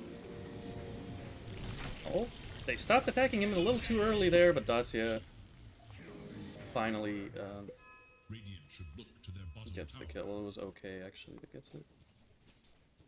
This is a Different 10-minute phase, blade mail, bracer with 800 gold in the bank axe right now. A very He is different game. massive. Yeah. Night Stalker finally hit 6. Abaddon also hit 6. You know, the supports are actually not that far behind them. Chikiro will have 6 soon. I don't think there's a way they can fight Radiant for like the next 10 minutes in this game. Spanky's gonna get called up in the top lane. Pops his ult. Just make sure he doesn't take damage here, and He just needed the TP right away. He's just gonna die. trying to run through the trees. Lich grabs him, drops the ultimate, tanked with a siege creep that takes no magic damage. So Spanky will drop low enough for the Culling Blade to get that kill. Tornado, the victim of the 3rd focus fire in a row. The last 3 focus fire all on Tornado. Tornado dead. You want to go to bed early? Well, there, die. Telia now. Look at it. Look at this Lich. Man, so active. TP stop takes the gate, goes bottom, trying to get Telia. Running away. There are no TPs yet. There's the Abaddon TP. They're gonna pop. Run. They're gonna get a Nice Lich start. kill. It's gonna take them a couple seconds, but they will find the kill. Top lane, Skinny Bear.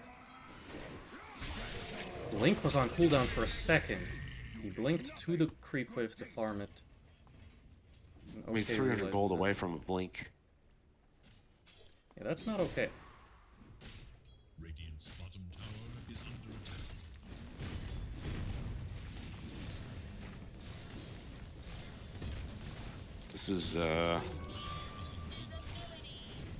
This is looking very tough. This Abba's gonna go for this Radiance. I don't. I mean, I guess you have to play the long game, but I don't think you can get to this item. I kind of feel like you just have to go Echo Saber because you need some way of taking a fight at least around 20 minutes. Like, he's gonna have a Radiance at 18 minutes at best. Mid tower will fall. Is no more. Opens up the map even more for Magenta. And then you need to take these stacks in the dire triangle. This situation, you cannot afford for the other team to come in and take these stacks, which I think they can super easily. This observer that's lasted the entire duration. Skinny Bear will fall again. Blink reveal. And that's a dead queen. Yeah, Blink Blade Mail, Phase Boots, 500 gold, 13 minutes. And now I think they're he's going to come over to start clearing the stacks, which is absolutely necessary right now. They're down 5k going into 14 minutes.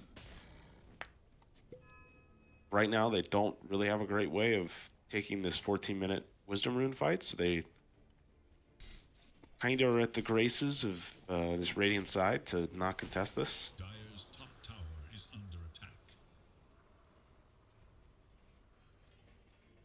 I'm pretty shocked Radiant haven't grouped up to take this bottom tier 1 tower. Is gonna hookshot to the creep wave that his Night Stalker just farmed. And dies quietly. Ninja Rage runs away, trying to escape. Curious to see why he didn't just TP. What? What?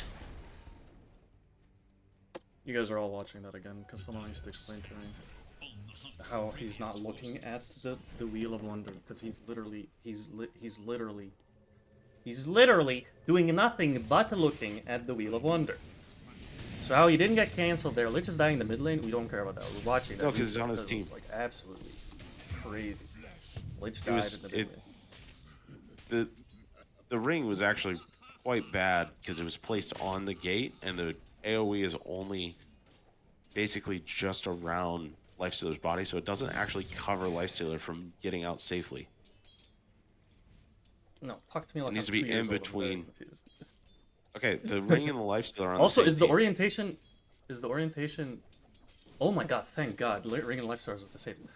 That's Yeah. probably the answer that I was looking for. I was like, Ringmaster's canceling so Lifestealer TP. He There you go. placed it like literally in the little circle of the portal, which Yeah. then everyone on the Dire side just stared at it, well out of AoE of it. So, Because of its placement, it made me think that this is a Ringmaster against the Yes. Lifestealer. I was like, why didn't it cancel his TP? I understand that it was indeed placed to cancel, It even looked though like it. I was very confused. that's not what it should have been. They find the kill onto Telia in the mid, who did find Blink Dagger after that Lich kill. So Blink on the Night Stalker has ultimate in a minute.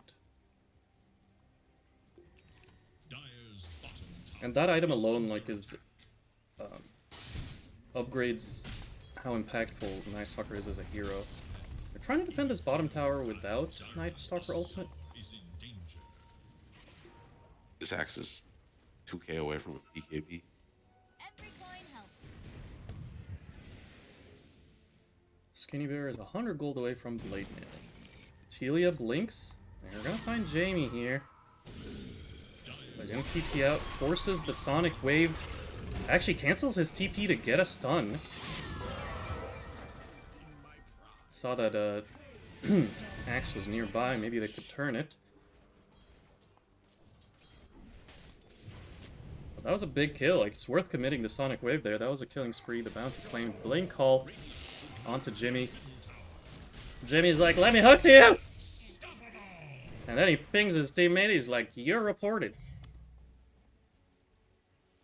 I think he was still gonna die there. So the wind, there was no getting out. So they did clear the big camp, but they did not clear the Ancients yet. And now this bottom tower did die. See how much of the map Dire are Magenta are gonna take. They are smoked, going... Actually, because the scan doesn't reveal anything in Triangle, maybe they think twice about it. They're not interested in creeps, they want heroes. Very nice I observing. mean, honestly, I think you should just take the ancient stack. Look at the vision they have. That's crazy. They have so much vision. They are gonna blink call the Night Stalker in a quick kill, but this They dropped expiring... the macro pyre to farm up the ancients, the Jakiro and the I Abaddon. think that's a great idea. Absolutely worth it. They actually got less gold out of that than than 200. the Dire did. There's no way that was worth it.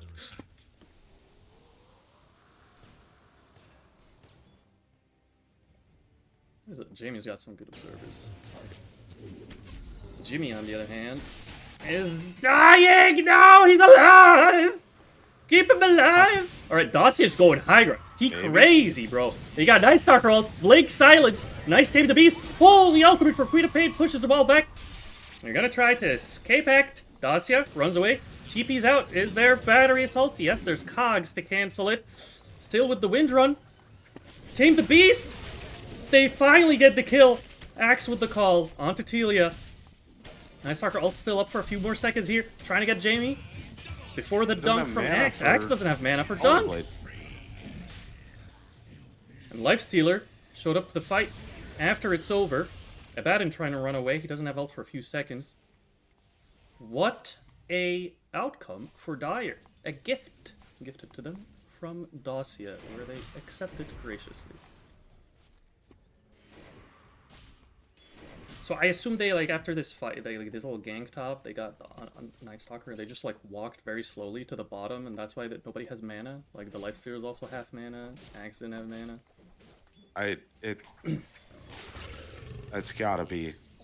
This Jakiro is going Ags first item.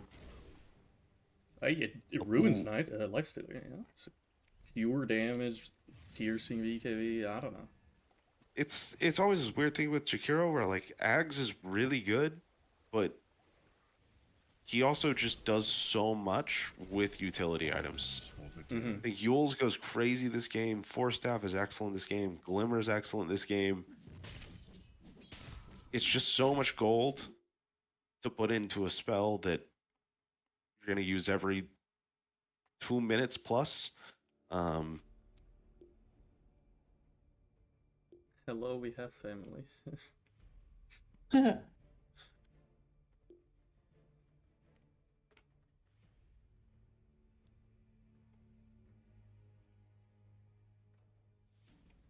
$100 gold. Oh, 30 gold. 30 gold for this Abaddon Radiance.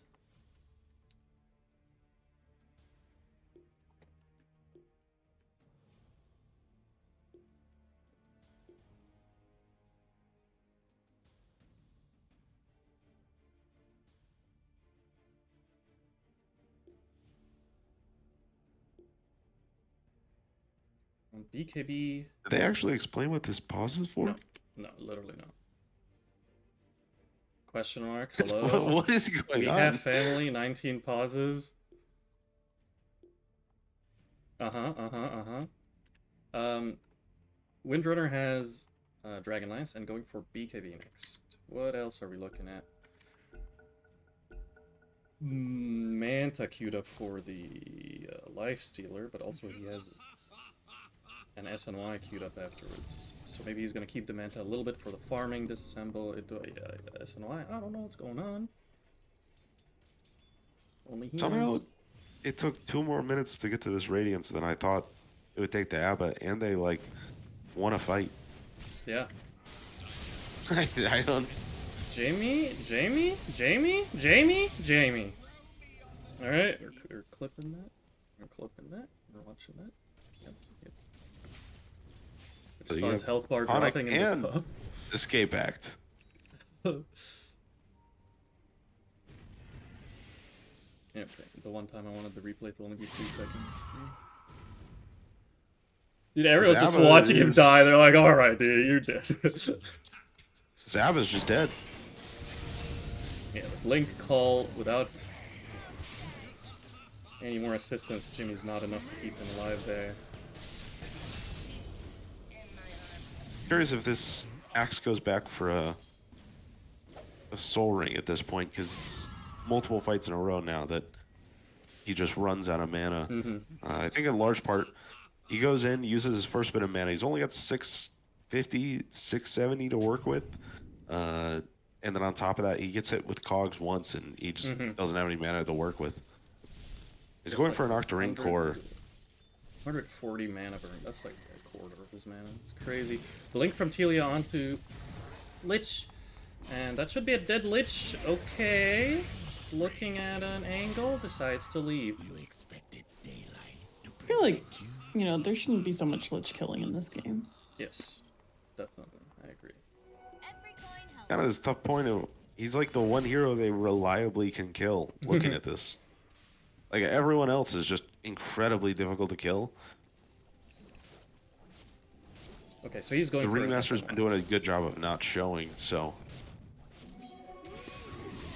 Blink call onto the illusion. Hookshot misses. Jamie running away with a haste. A lot of action in the mid. A lot of nothing coming out of it. But that's an SNY done for Ninja.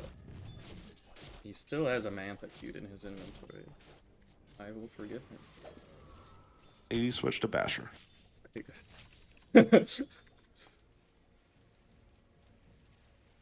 Octarine solves his mana problems. That's what's Axe who's going first. Gives him the mana pool and some mana regen. So Telia smoked. We still haven't seen a Blink silence on the Lifestealer. Maybe they're gonna go for this Axe instead. Oh. If the heroes were swapped and Night Stalker was the one on that cliff, he would have night vision and see the Axe. But unfortunately, Clockwork had to walk a little closer, which popped his smoke. Dire's top tower is under attack. Is he actually going for Blink on Clockwork? Stay tuned to find out in the next episode as a call in the mid lane.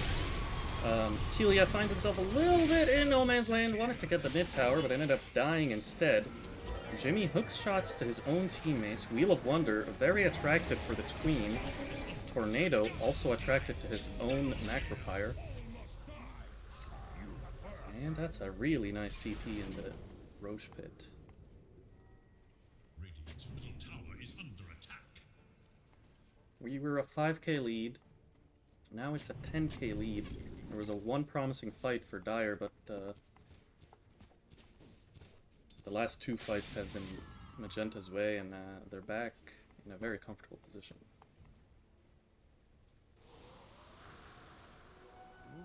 That actually delays BKB on Night Stalker so much. They opted to go for that smoke play. Telia TP's in to the mid lane. He is gonna pop ulti this time, goes on for the Lich. Lich will be able to walk away because of the Shackle Shot. Blink. I don't know what kind of blink Night Stalker or Lifestealer has. There was no blink. But Telia, oh, try to get the kill! Lich is still alive! No. Oh no, not like this! And the call onto Quap the gets caught. Skinny. He's gonna be able to blink out. He should not die to this unless Dacia power shot. Oh, Well done. Very everyone. close. I've got some notes.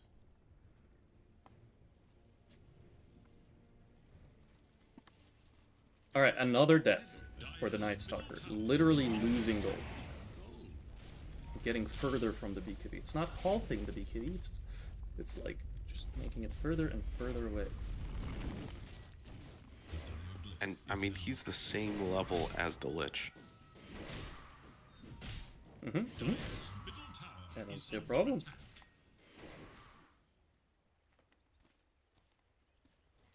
This Quap's going Shard next. I like it. You kind of really need to find some way of position yourself to be able to delay the Ringmaster skills. Oh, blink from Lich! He goes in onto Telia with the shard, but a very unlucky bounce from Lich's perspective. Goes to Tornado, and then Tornado walks away. That almost was like Absolute really chat. good solo kill. And Quap just goes in. Claw goes in. There's actually TP'd out from the Lifestealer, so Lich only has the Windrunner to help him. And the Windrunner... Oh, you got stunned by the crit!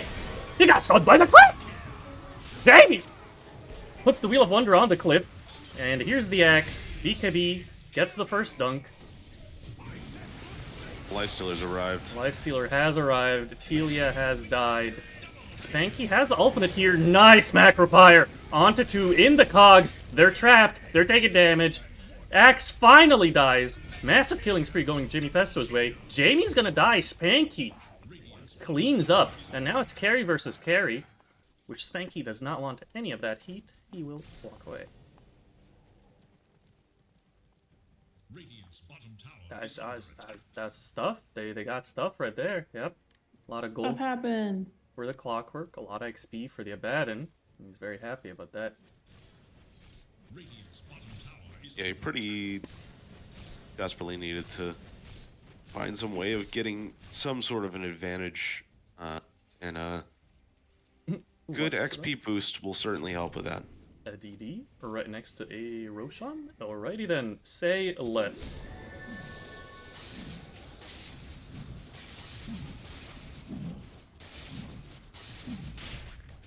Nightstalker is now 400 gold away from this BKB. That just is like he when they was, smoked. like Yep. far. Yep, out of They the were triangle. Exactly 400 away.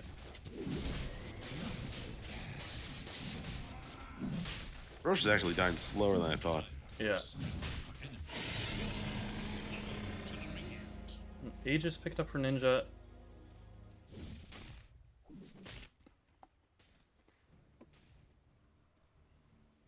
Queen has Shard going for BKB next. What is Jimmy doing with all that money he got? Alright, so like he actually did buy a Blink, which is an item that exists. Oh no. He's fine. He's literally Oh, so smart! The blink. And the 3-man stun from the center. Like, this guy was thinking 28 minutes ahead when he queued that item up. He's like, I'm gonna blink. I'm just gonna escape.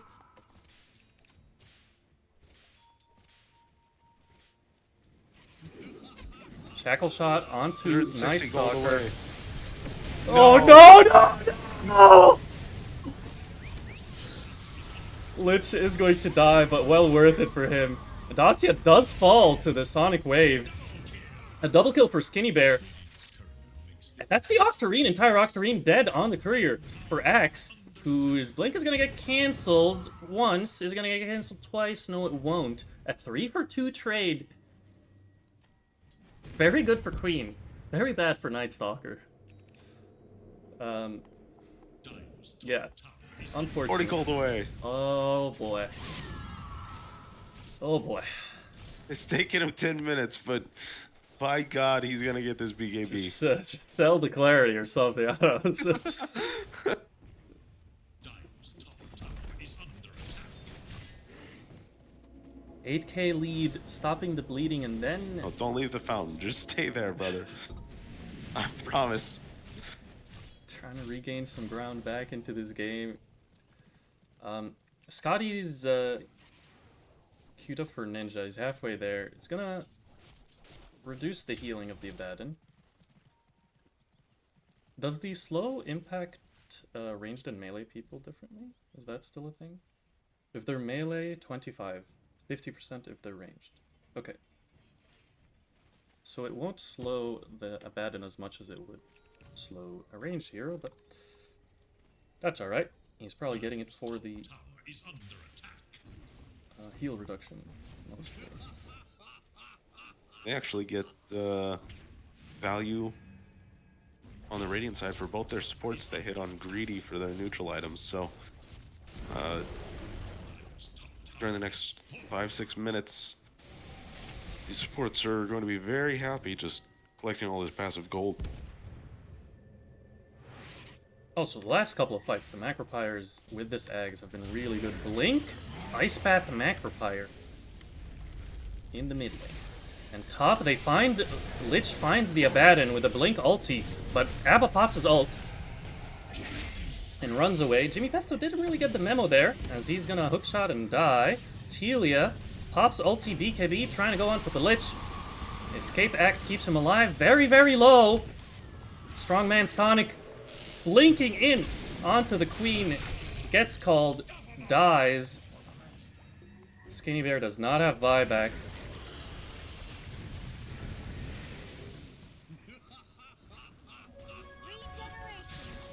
And we actually see the Night Stalker BKBs into this fight. The Wind just presses Focus Fire on the Night Stalker and then hugs the supports. And the Night Stalker's not able to actually just stay on top. He takes too much damage, he just has to run away. Blink call onto the Jakiro. He's gonna get It's a great very wheel. low and then killed. Nice wheel. Hook shot onto the lifestealer just to delay the death a little kill bit. this Lich. And Axe with another brilliant call. Lifestealer heals him up with the Infest. Spanky, 1v5. Blinks in a Manta. That's a buyback from Clockwork. Skinny Bear has respawned. Doesn't have Sonic Wave for 20 seconds. Great Yule's purchase by this Ringmaster as well. Yeah, they desperately need a nullifier on Dire, and it's such a good item. Radiance is a great item because you can disassemble it into a nullifier. I don't think people do that often enough.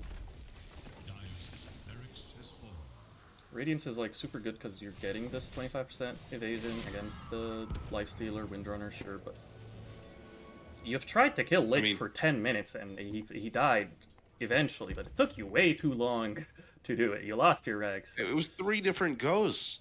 It legitimately was 3 different attempts for them to kill this one hero. Spanky definitely should disassemble the Radiance to get it, because it's gonna take Nightstalker like 20 minutes to farm it from how his farming speed has been going. Just don't check the net worth.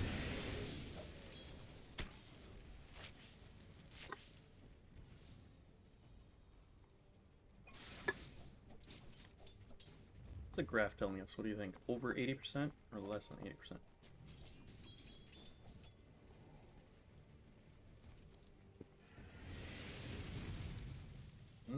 Hold that thought before I check the graph, because Axe is smoked. They're actually going to find the Queen into the cogs here. The call gets interrupted by the Sonic Wave. Wheel of Wonder. The BKBs are ignoring it for now. I'm going to escape act the Axe, who's still alive, just barely. The Radiance gets him. Buyback from Skinny Bear now. Trying to help the Abaddon. Not helping the Abaddon. He's going for more kills. Abba doesn't have ulti.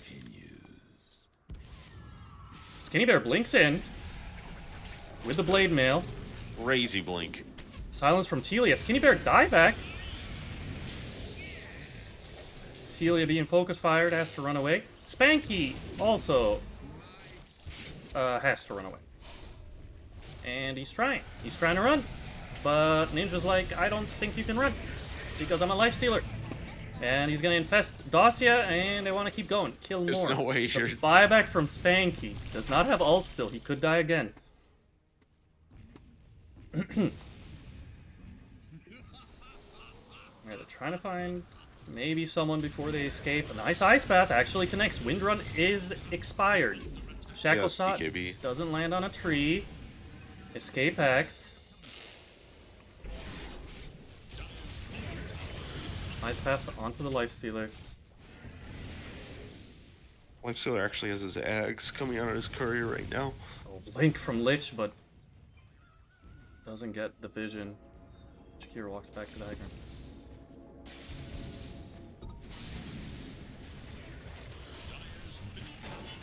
Hookshot Oh my onto god. the Lifestealer.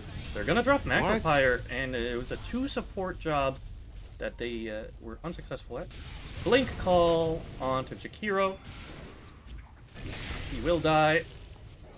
Spanky pops his ult, also caught all alone versus the entirety of Radiant, and gets used up. GG is called right as Telia spawns. Respawns. And we have what we wished for. A game number 3. No one's going to bed tonight. Oh, Marathon. I love it. Yes, I do have. Look, I don't think I have it configured for delay, which literally all that means is like now when I'm in the main menu. Actually, is the work the other way around because Twitch is 2 minutes behind. So, the last 2 minutes of the game, you don't get to highlight on the Twitch stream, or the other way around. I don't know. Or maybe it automatically fixes the delay. I also don't know. But that was a stomp of a game 2. Game number 1. What? is that graph. At minute 6, there was an 85% win chance for Radiant. What? Incredible. I mean, when you're This axe. when you're literally 1,000 just- gold ahead on your cores at minute 6, I guess that is an 86% win rate. And it's a comfortable 90, cruising at 90 the whole time. Hey, last game, Spanky didn't die once. This game, Ninja didn't die once. Game number 3, who's gonna have a perfect game? Stay tuned, and we'll find out sometime in the next. In the next 40 minutes. Yeah. Not game 5 soon, game 3 soon. What the heck is... Spoilers, this is a best of 5. No. Alright, we'll take a couple minutes break. We'll be back momentarily. Yas.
Alrighty then, we're back for game number 3.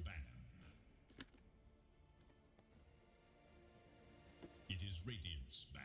They have switched both placement, or both sides and order.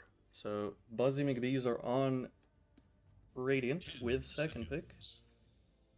Dire's turn to ban.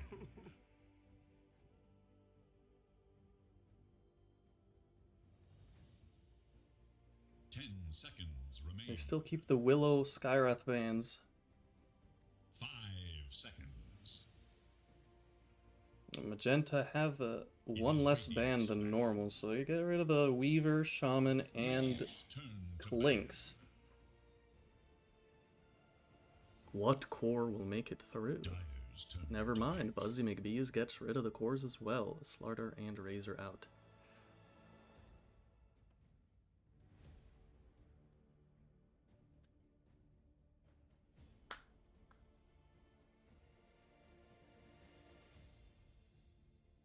10 seconds.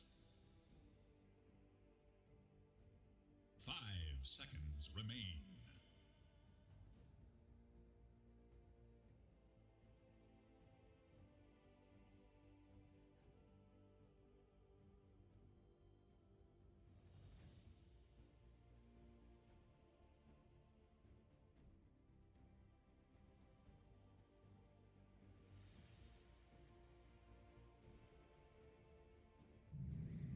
Radiant's turn. If it ain't broke, don't fix it. Which had a very good game last game, and they're gonna get their hands on it one more time. 10 seconds remain. 5 seconds remain. It is Dire's ban. Windranger at your service. Windrunner picked in all 3 games, alternating teams. Now it's back again for Buzzy Mcbees. See if they give it to Tornado on the support again, or if maybe they flex it for a mid. They do have a last pick, so got plenty of time to decide what they want. 5 seconds.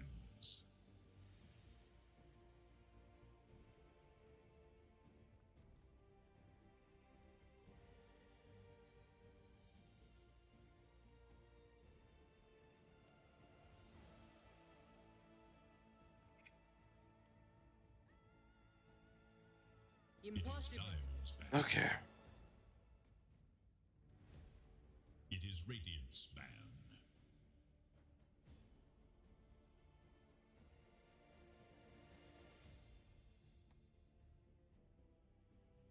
Dawnbreaker and Ursa.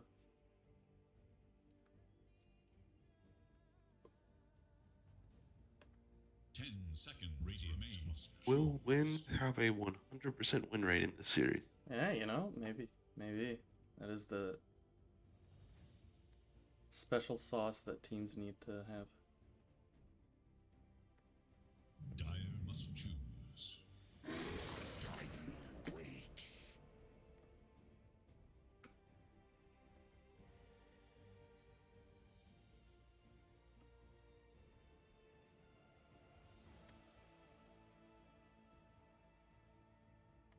10 seconds. 5 seconds remain.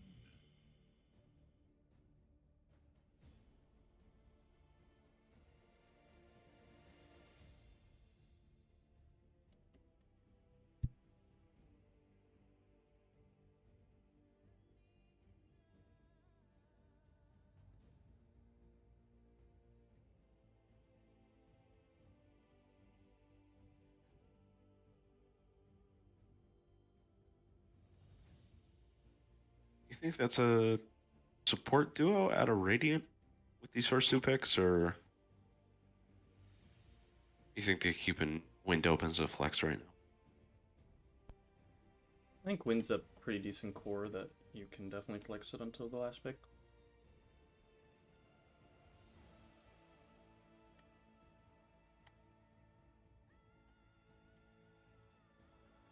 But if you give Like her a a very good lot of support time. game, you know, Must choose. no reason not to put it as support. If there's like a Morphling or something, you just go the kill shot past it and just keep power shotting him. This is Anyways, there's a lifestealer safe lane, so I don't think it's gonna be that Morphling. 10 seconds remain. they see the Undying. They get a nice hero who can just kill Tombstone very easily. And heal a billion off of his high health. Radiant must choose. Axe. Hey guys, if it's not broke, don't fix it. You got the same 3 heroes from last game. Run it back. Surely this time, they may be a bit more prepared on Buzzy Mcbees. Maybe they're gonna do something about this axe. Maybe they do not pick a bad, or they don't put a clockwork in the lane. While it's annoying as an axe to have your blink get canceled by Undying uh, zombies, the zombies do provide an edge for this axe in the middle of a Fracas around a Tombstone. Just because you're getting all these attack procs. And you can really end up spending way more than you normally would when you're able to blink call into that environment.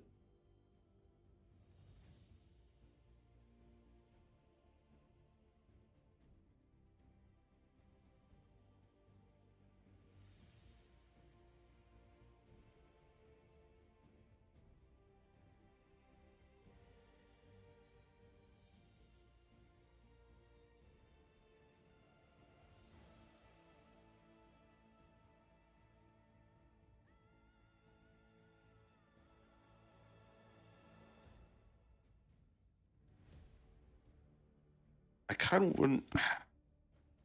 I wouldn't mind Wind being a support here, but I don't like.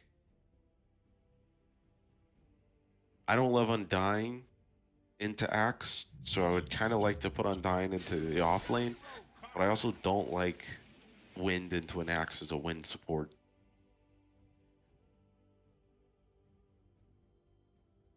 Gyro's interesting. I don't know if a Gyro 10 seconds beats a remain. lifestealer one-on-one though. 5 seconds remain. Yeah, it might be picked for the lane where you get the Umax Barrage and Manfight the Axe, and then the Undying gives you the extra heal and removes the HP from Axe with the decay.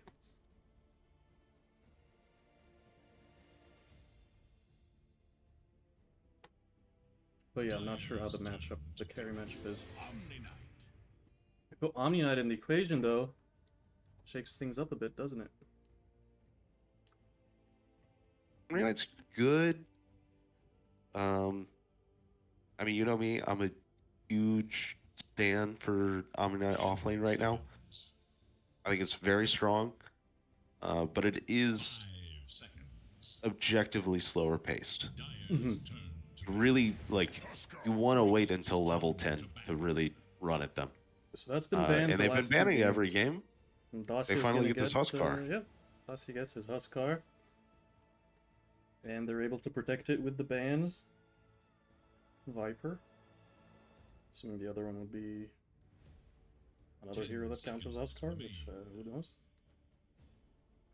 ATF believes that there is no hero in all of Dota it is Dyer's that does fine against Huskar in lane. That is his firm belief. And I would say amongst the non-pro players, Viper is generally the number one answer people have. So interested to see. I mean, but like you could I've just seen put a a decent amount sniper of, and like- pew him. Like he can't reach a sniper. Yeah, That seems like a that's- very that's- weird, overly generalized statement. It's that was Quinn's opinion of. He's like, I don't know, you just pick sniper, I guess, and pray for the best. Wow, well, good to know that I'm just as good as Quinn. I'm waiting for my professional contract to show up anytime now.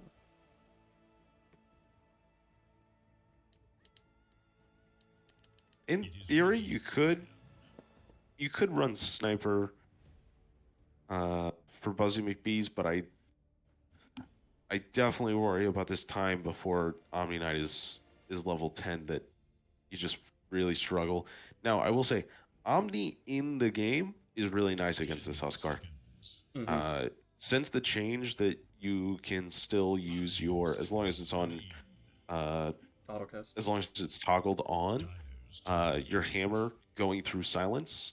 This Huskar jumps and silences, and you just walk up and you just nuke him in one hit because he's playing at such low HP, and the pure damage the Huskar just he can't take it. So you definitely have a hero that has the damage to kill. 10 seconds. Omni can't really do anything if he gets called though and can't hit the Huskar. 5 seconds remain. And it really is. You need to be at max level hammer, and then the 10 talent with the damage comboing up with an Echo Saber timing. That's really when you have the damage to feel confident. Wow, This is nasty. Yeah, this is tough. I don't know how Huskar dies. Yeah. They would have to spend 700 million resources, and if they do successfully kill him, there's going to be a life stealer and an axe. But I guess all of these guys are melee heroes. You group them up, and here's an Enigma. Last pick, Enigma. Tornado. Mid Omni? Tornado's like, guys, I need to go to bed today, you know? But then they're like, also, let's just pick Enigma game 3. And play around long. Oh, Teela's the offlane. Omni, Spanky on the safe lane, Gyro. Skinny, Windrunner mid. It is a support Enigma. Which, I mean, in the lane, you do some damage. You know, you got the Omni Enigma, so it's a lot of like fighting back damage. Also, the Enigma's innate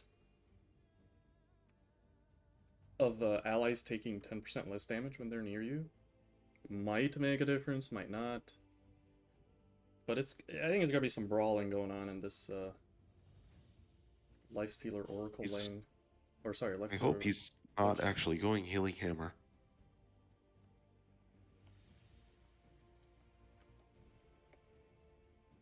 Omnipresent, I think, is actually just way too good. And especially against this Lifestealer, like, in these fights, it really pays off to have that stacking up. I don't think that the heal is enough. Maybe it helps out in theory against Huskar in these skirmishes, but I just don't think that's...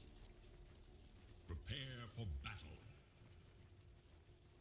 I don't know, 20% of the damage dealt just doesn't feel high enough to make it worth it for the DPS you're losing. Ability damage done heals him over time.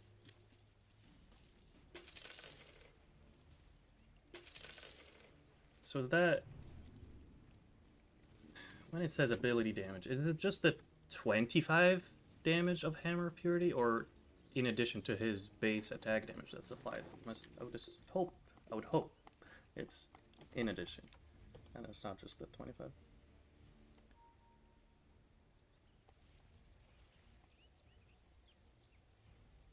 I think it is in addition, because it also affects like purification damage done as well.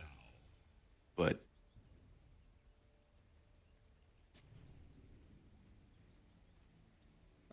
I like it. I like it. Skinny Bear is going for the kill shot facet because Dacia is going to be playing on low HP. Now, you're not going to be doing damage to him with the power shot, but he's naturally going to be low. As long as the power shot touches him while he's less than 10%, he will get executed. Crucible of greatness awaits.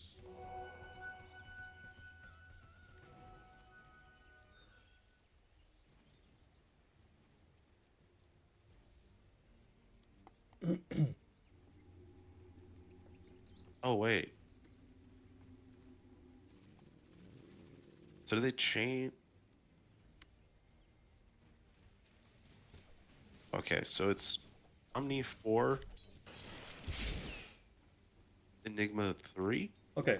Yes, yes, indeed. They do have flexibility between their players. Blood Grenade and Frost Blast to kill the Eidolons right away. That's the 3 Eidolons killed immediately. That's a gold and, more importantly, XP advantage, actually. Hitting level 2 before them here might allow you to get kills.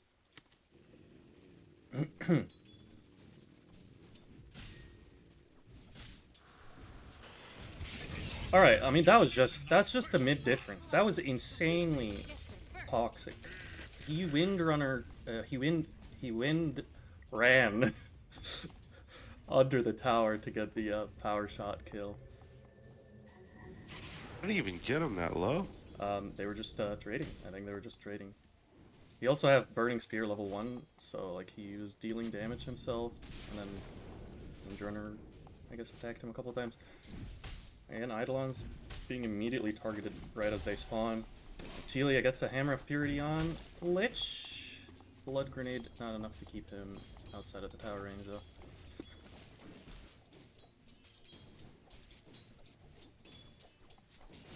So you think the conversation went like, alright guys, I'm already asleep, like, it's past my bedtime, just put me on a support hero. Right. Telia was like, I needed to go to bed 2 hours ago. I mean, I guess that's fair, you know? Yeah, Tombstone, Jimmy drops it. He hits level 2. Man goes up. They're gonna pressure the tower, I guess. And Jamie, not in XP range for any of these. X actually is gonna be able to get a last hit on this Tombstone. 125 gold. Very nice. This Jarrow's not actually going to defend this pool, so this pool's going to get canceled. Zax is very happy with where this lane's at.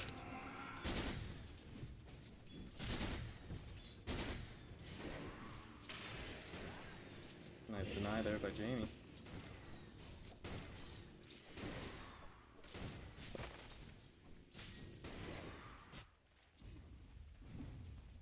Omni Knight might be in some trouble here.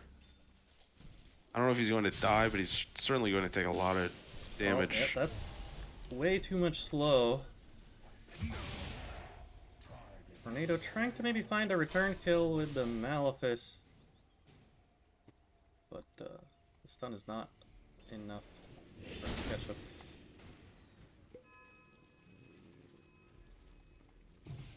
Still yet to see some rocket barrage action here. Like you mentioned, the lane equilibrium is very much favoring the axe.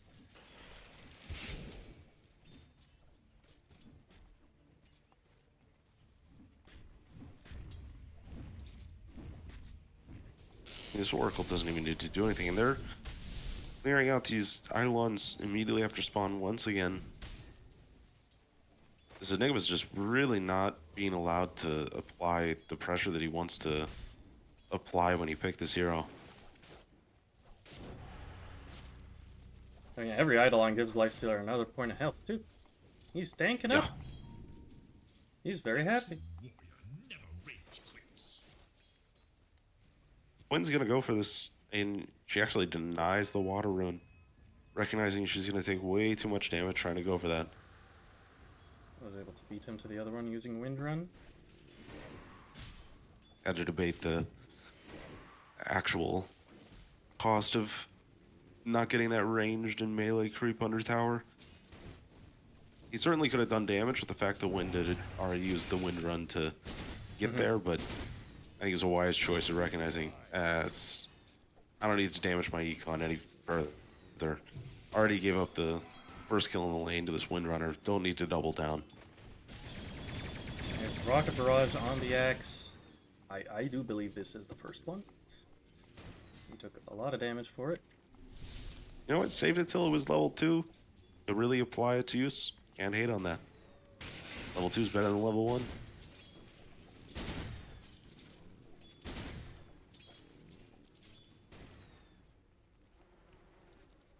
I will say this Oracle's been doing a good job of basically just giving away his HP to just constantly block this pool. And finally, I'd love to see this out of the gyro.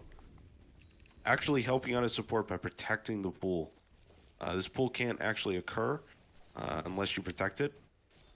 Unfortunately, gyro commits so hard into that he's not able to catch the wave. So they are able to get the wave in a better place. They've got these catapults to help deal with the equilibrium, but not the exact pool circumstances that you want when you don't have that core who can actually catch the wave there. Dacia hit level 6. The Siege Creep is pressuring his tower. I mean, Windrunner's not a bad hero against this Huskar, right? Like, you can't hit her. The Windrun is, it's quite annoying. He actually gets the 3rd point instead of getting Focus Fire at 6 here. I think he's just gonna be running around power shotting people. Mm-hmm. That's the life.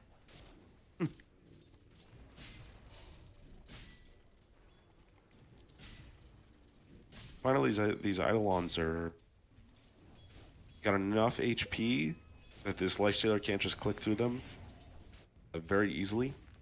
Mm-hmm. And this Lich is now starting to be pushed out because every time he shows, he gets these Eidolons sent at him, and he's just taking too much damage from it. Alright, there's the early point in Edict to negate the damage of Rocket Barrage.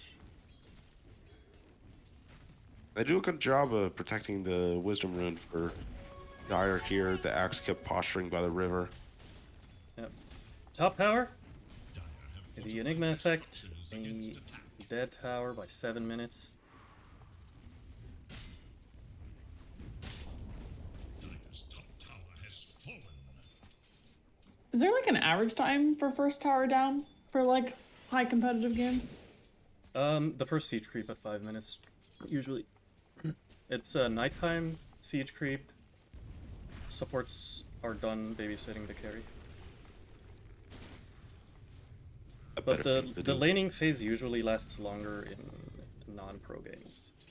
Laning phase is very short in pro games. Or like the fluidity of moving around and ganking. But a lot of times like Pos 5 just sits in the lane forever. Like the Lich should not be here. There's no lane. There's no tower.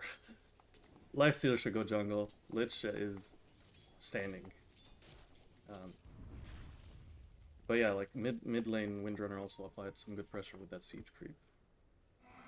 Took half damage. They're gonna keep applying the pressure though. He's going drums on Enigma. I like it. I like it.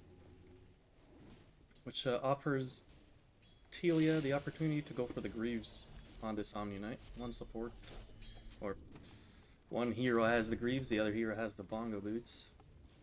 Radiant should look to their bottom tower. Dacia is 300 gold away from his armlet. Skinny gets a nice D ward.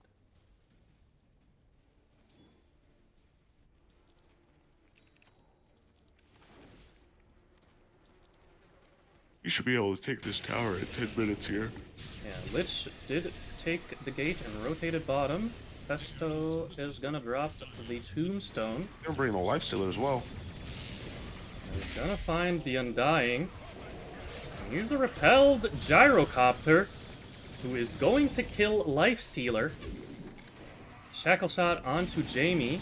He is going to also fall. Axe is able to escape. That was very unfortunate, by the way, for the Lich. Maybe the replay caught it. He was just attacking the Tombstone. He just wanted to kill the Tombstone to get the gold. Yeah. He kills the Tombstone, but the power shot kills him. Just on the corner of the screen there. Oh my word. He took so much damage just from Tombstone. That the power shot was enough to get the kill.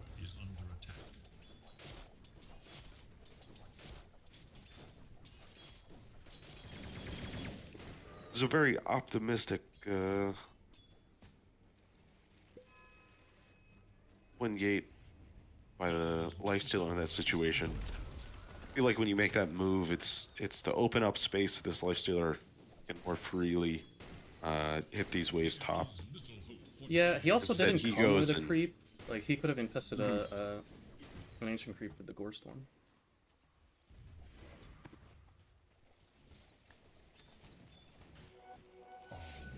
Alright, Dacia's got his armlet. Let's see what his move is.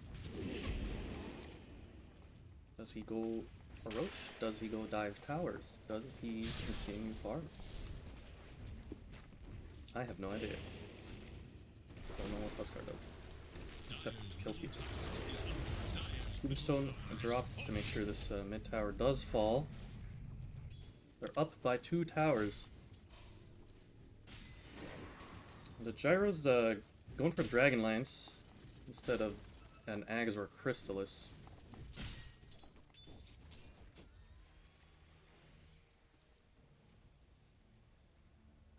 Skinny is gonna go for the Maelstrom as well on the Windrunner. I've seen a lot of this Gyro going back for Ags after second or third item. It's very confusing to me, but it's been happening so much that I wonder if this is just a trend with Gyro as a build right now. One of me ain't enough.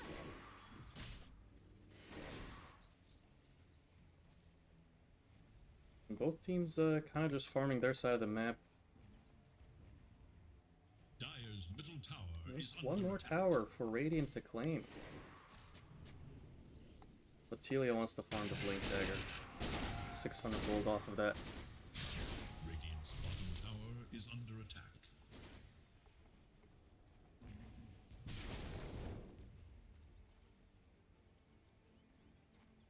Sanj also close for Dacia.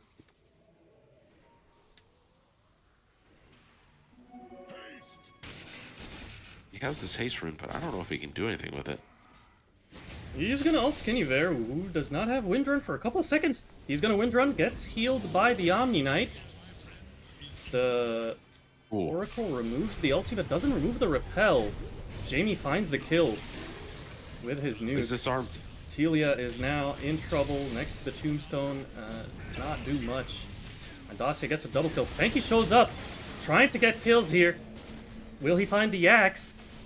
He will not be able to find the axe. Goes on the high ground, gets a miss on the high ground. Jamie stays alive thanks to his ult. And a triple kill for Dacia. Oh boy. How the Huskar comes out of nowhere to be just a normal Huskar. You're like, oh, he had a somewhat like okay lane. I wouldn't say badly. He didn't lose the lane. But it's like he didn't stomp the lane. Middle tower is under But it's still a Huskar. You still walk at him when he has a armlet. He's gonna kill you guys. I mean, And now he has the a great irony of that is he gets this haste rune, and they just walk into him. Like he didn't go anywhere.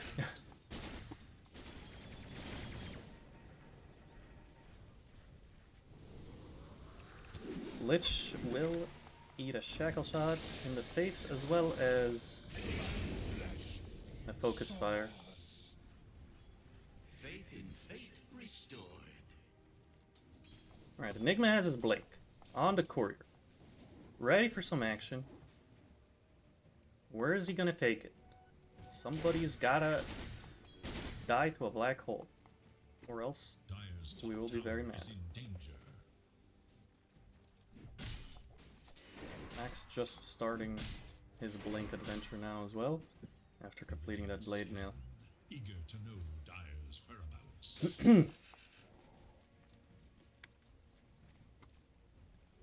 Every coin helps. Windrunner just threw the Radiant's bottom tower power shot into the Nakes in the lane. Spooked the Nakes off and is now the one being ganked. Doesn't have Windrun up. They do find the axe in the other side of the map. And this bottom tower. Oh man, that was the black hole kill that I missed! Alright. Yeah, they're gonna pressure Kind the of tower. stunning they needed to use I the also black agree hole, with but that. I think axe dies with a stud, but sometimes a kill's a kill. And an objective got the comes out job of done. it. They get the tower. bottom tower is no more. Look at Jamie. This guy's like different. I like it. Nice. More observers covering the Radiant side of the map.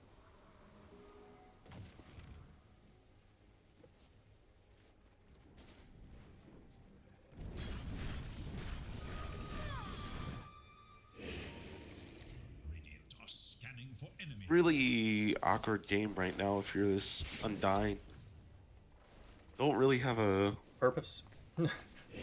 I genuinely, like, there's no core for you to play with right now. And even in these fights, like... I don't know, it feels like you have to kill this Huskar through Black Hole, because... the Undying's just gonna die in, like, 3 clicks to him.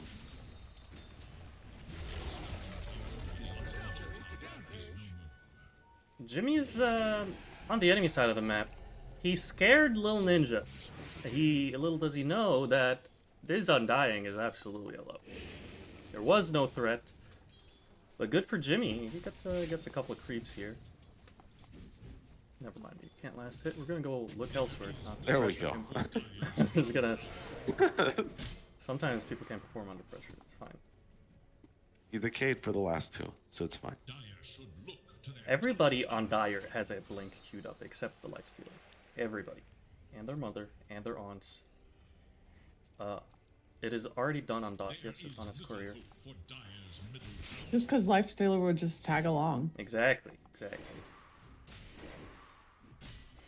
But then he has to play favorites, like who am I going to so be it's inside? kind- Who am I choosing? No, but he's kind of got 4 options. He's got like 4 blinks. Mm-hmm.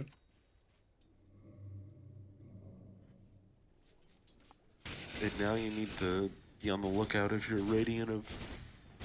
You really need to control Roche area for the next 5 minutes here. Yeah. Uh, I really thought you he was cannot hasted. afford- He's so fast. Smoked and infested his axe. He's zooming. They're going straight for that gyro. I mean, where else would he be farming but the Ancients?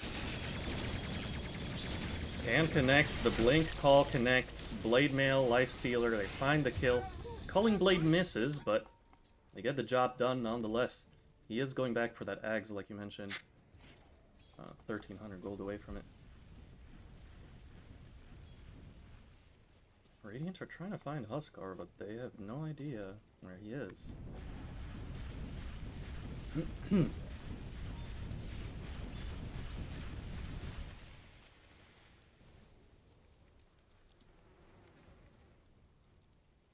Undying Oh, got it's spotted by nighttime. that obs. He did not see it because it's nighttime. He would not see the observer. That's very rough. Oh.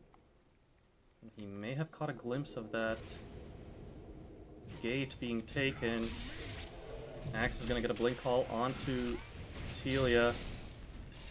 He's gonna repel and TP out successfully. Jimmy not as lucky. Oh, what am I talking about? He never even died. He's alive, guys. See? He just TP'd home.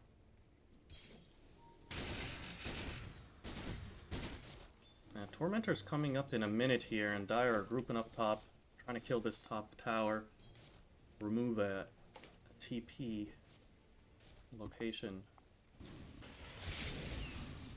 In theory, Radiant has Tombstone, Black Hole, and Call Down, so they have a really nice AoE. controlled area AoE team fight, but I just don't know. It's an Oracle Huskar. You know, that's just scary.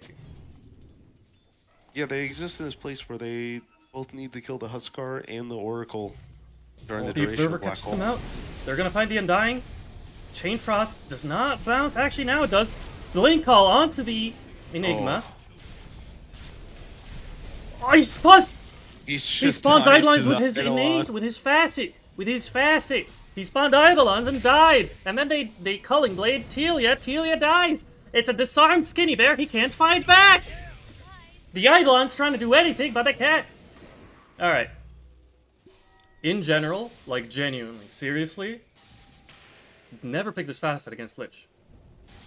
Because you literally, he ults you once, you don't even need to, it doesn't need to bounce between people. The first hit from Lich bounces on you, it creates an Eidolon. You're guaranteed to poop your pants if Lich ults you. But, you know, it only took 20 minutes, or it took up to 20 minutes for him to discover that.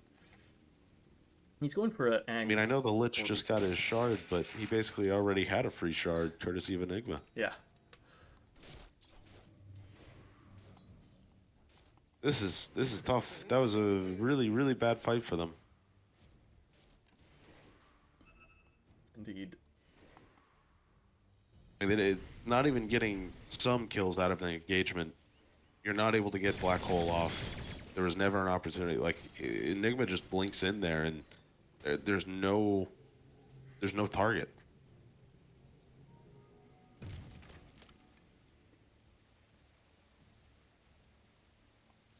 Radiant's bottom tower is under attack.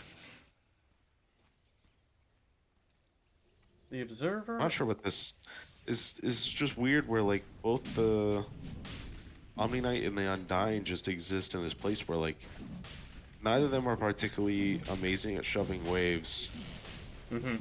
And in these engagements it doesn't feel like they can make enough actually occur.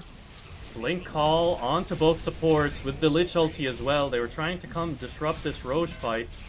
But maybe that's enough for the supports to do. That it could open a window for the cores here. They're still hesitating. They're gonna let Roche fall for Dacia.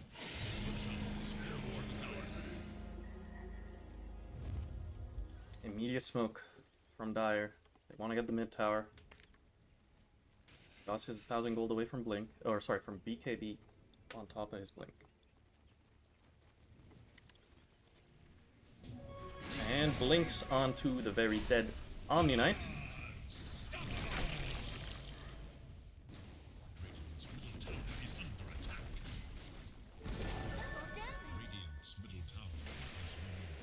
Jamie is very deep, but that provides the opportunity for OK to follow up.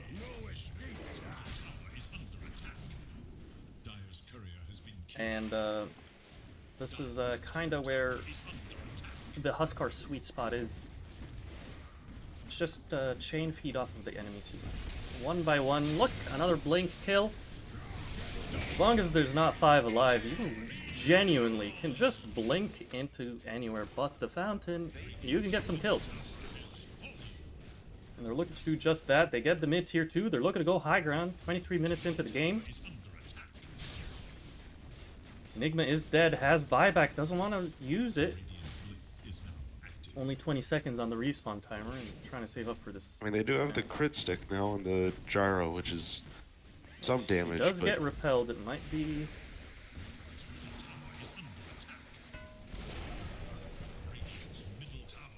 Axe is ready with the Blink call. The Blink from Lich here, but the repel, and the tower shreds it. 1 decay, and the tower, I think, did most of the damage. Yeah. 1 attack from Gyro, 3 attacks from the tower, 4 attacks from the tower. Okay. So that's a dead Lich.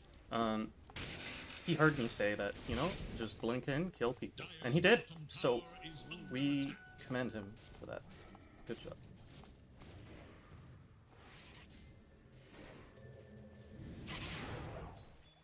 Faith in fate restored. Lifestealer after this SNY is going for an Ags.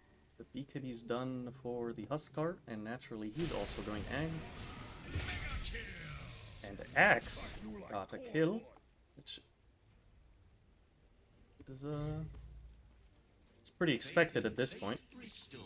He's also got his BKB, a triple BKB timing, you know, Rage being one of them for Dire. They have the Aegis, they have the Oracle behind them.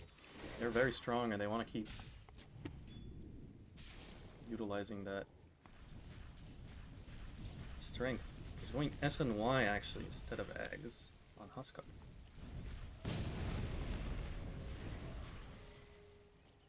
Top. They want to go on Lifestealer. They see that the entire team is bottom. The Radiance actually cancelled the Tornado Blink. And then they thought twice about it. Gyro's going to show in lane with some Eidolons. I don't think Faith in fate Ninja's gonna fall restored. for the bait here. Where is he? Radiant's Tornado bottom blinks. tower is under attack. In. Radiance burn.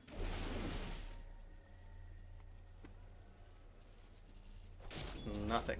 Radiant's bottom tower has fallen. Faith I mean, I'm gonna be honest. I don't think they were ever. I don't even think they have enough damage to kill him.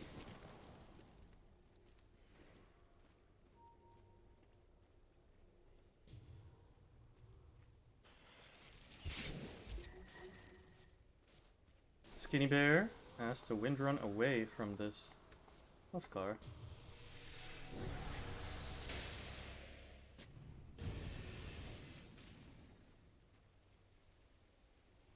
Radiant's top tower Their is under vision attack. dewarded. Their outpost taken. Their towers dying. Radiant's top tower has fallen. Do I have OnlyFans? No. Maybe I should.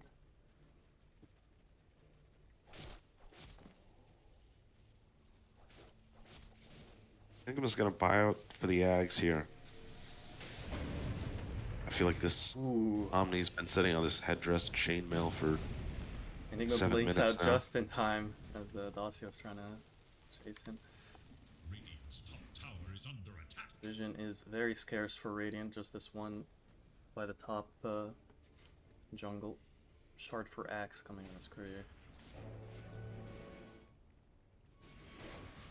Aegis expired, and 5 minutes ago was what? 22. Yeah, that's a good. They got a 7k gap through that Aegis power play. Let's pretend there's a nice screen up here for you guys. Production, get on that.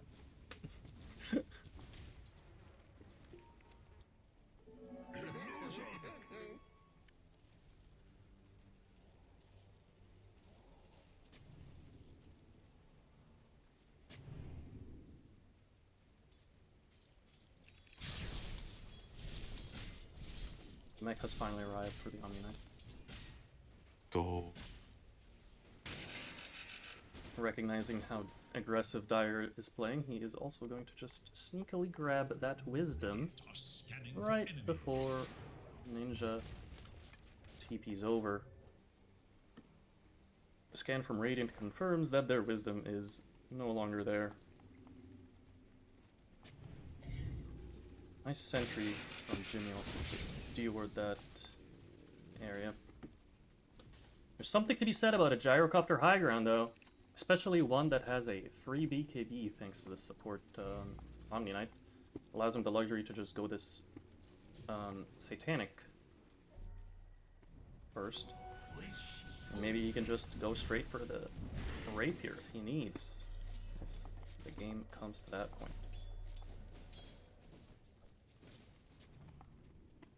Matter of fact, I actually don't even think Enigma needs a BKB at all. Like, there's not a cancel. Besides the Lich. Maybe Lich is gonna cancel the Black Hole, but I don't know. I mean, Lich is going for this Ag, so He's gonna be able to cancel it. Certainly.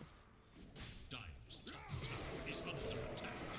this Enigma exists in such a tough place though, because you realistically need to catch both this Huskar and the Oracle in the Black Hole, but They're never gonna be there together. also should be like literally no reason why they are in position to be Jamie Black Hole has a together, blink. so- Jamie probably is just gonna be 6,000 units away from the Huskar and then just slowly walk over and blink when he needs to.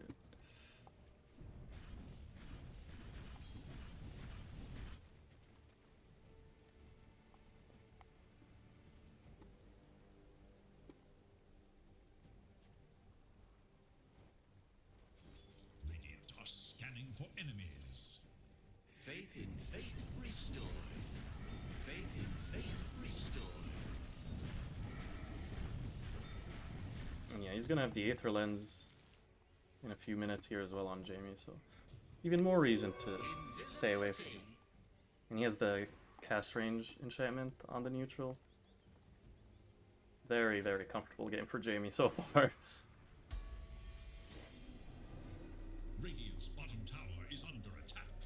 I mean, at this point, any little bit helps. So getting that Torm is really nice for them. Not going If you're down gonna that run this way. support Omni, then the shard is nice. I mean, he still has such little farm. You'd love that he actually has a Greaves and be working on finishing a Holy Locket at this point. Given that you and I only play Omnicore, I forgot that the level 10 talent is a thing.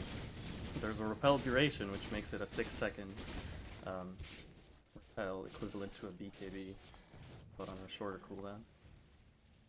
Yeah, that slaps at level 27, let me tell you what. The power spike I hit at level 27. Now, Brave, you didn't like LLES asking if I have an OnlyFans. Damn. Dax is 800 gold away from getting this Axe. He's going to be unbelievably difficult to kill. Yeah, and Huskar just got his on the courier as well. And if he's able to taunt someone, they're surely dead.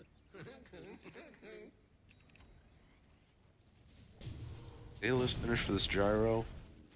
I'm glad that he built that instead of the Satanic. Like, Faith in fate restored. you have to go back for the Satanic, but like, you need every single ounce Yeah. of damage that you can get. That's why, like, people almost always just go for that rapier. You're like, the best defense is a good offense. You just gotta kill the enemy, and they can't kill you. Can you kill the enemy? Yeah, if they can manage to stay alive post Satanic in this game, I don't think he can go anything other than a rapier after that. Roche, the one that ends the game. Or so dire hope. They're gonna start taking it. It will roar here. Roar. Any reaction from Radiant? Absolutely not. The reaction was farm harder. Farm faster.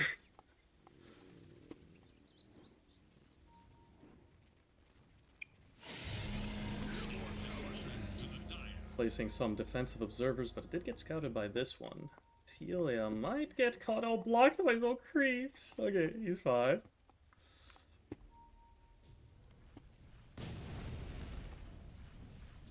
Aegis for the Huskar. Banner picked up as well. And he pings the tower. Very clear end game objectives for them. Towers and end. Secure that first place position. Go to the upper bracket. Tombstone dropped and very quickly killed by Dacia. Windrunner Shard pushes him back a little bit. A kill shot, not enough to kill him. Oh, has to get infested. A couple of crits from the Gyro there. Oh, he's gonna get Blink called. Or Blink taunted. The Lich ulti, the repel keeps him alive for a little bit. He's doing some good damage to the Huskar. And he's gonna get the Aegis kill. The Windrunner, on the other hand, blinked in the back and died. Axe trying to find a call here onto the Black Hole. Not able to, but there was absolutely no damage to follow up on the Black Hole. Gyro was dead and had to buy back. Bought back a little too late. And now it's going to be an ultra kill for Axe. A GG is called. And that was the expected outcome after that Aegis fight, because you cannot kill Huskar. Yeah. Yep.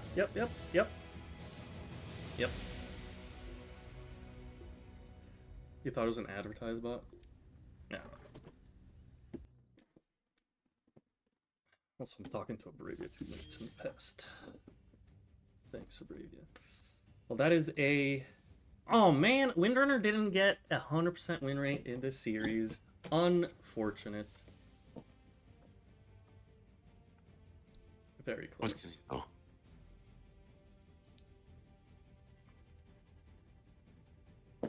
Yeah, the lanes went pretty well. I really genuinely do think it is this like random middle fight that they had where they gave Huskar a triple kill.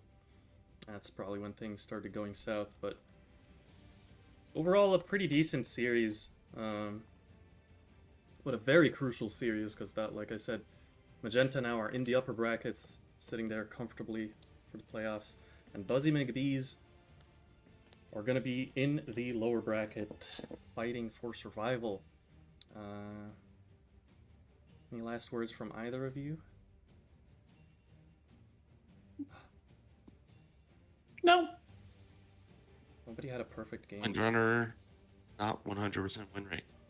Indeed. Windrunner bad.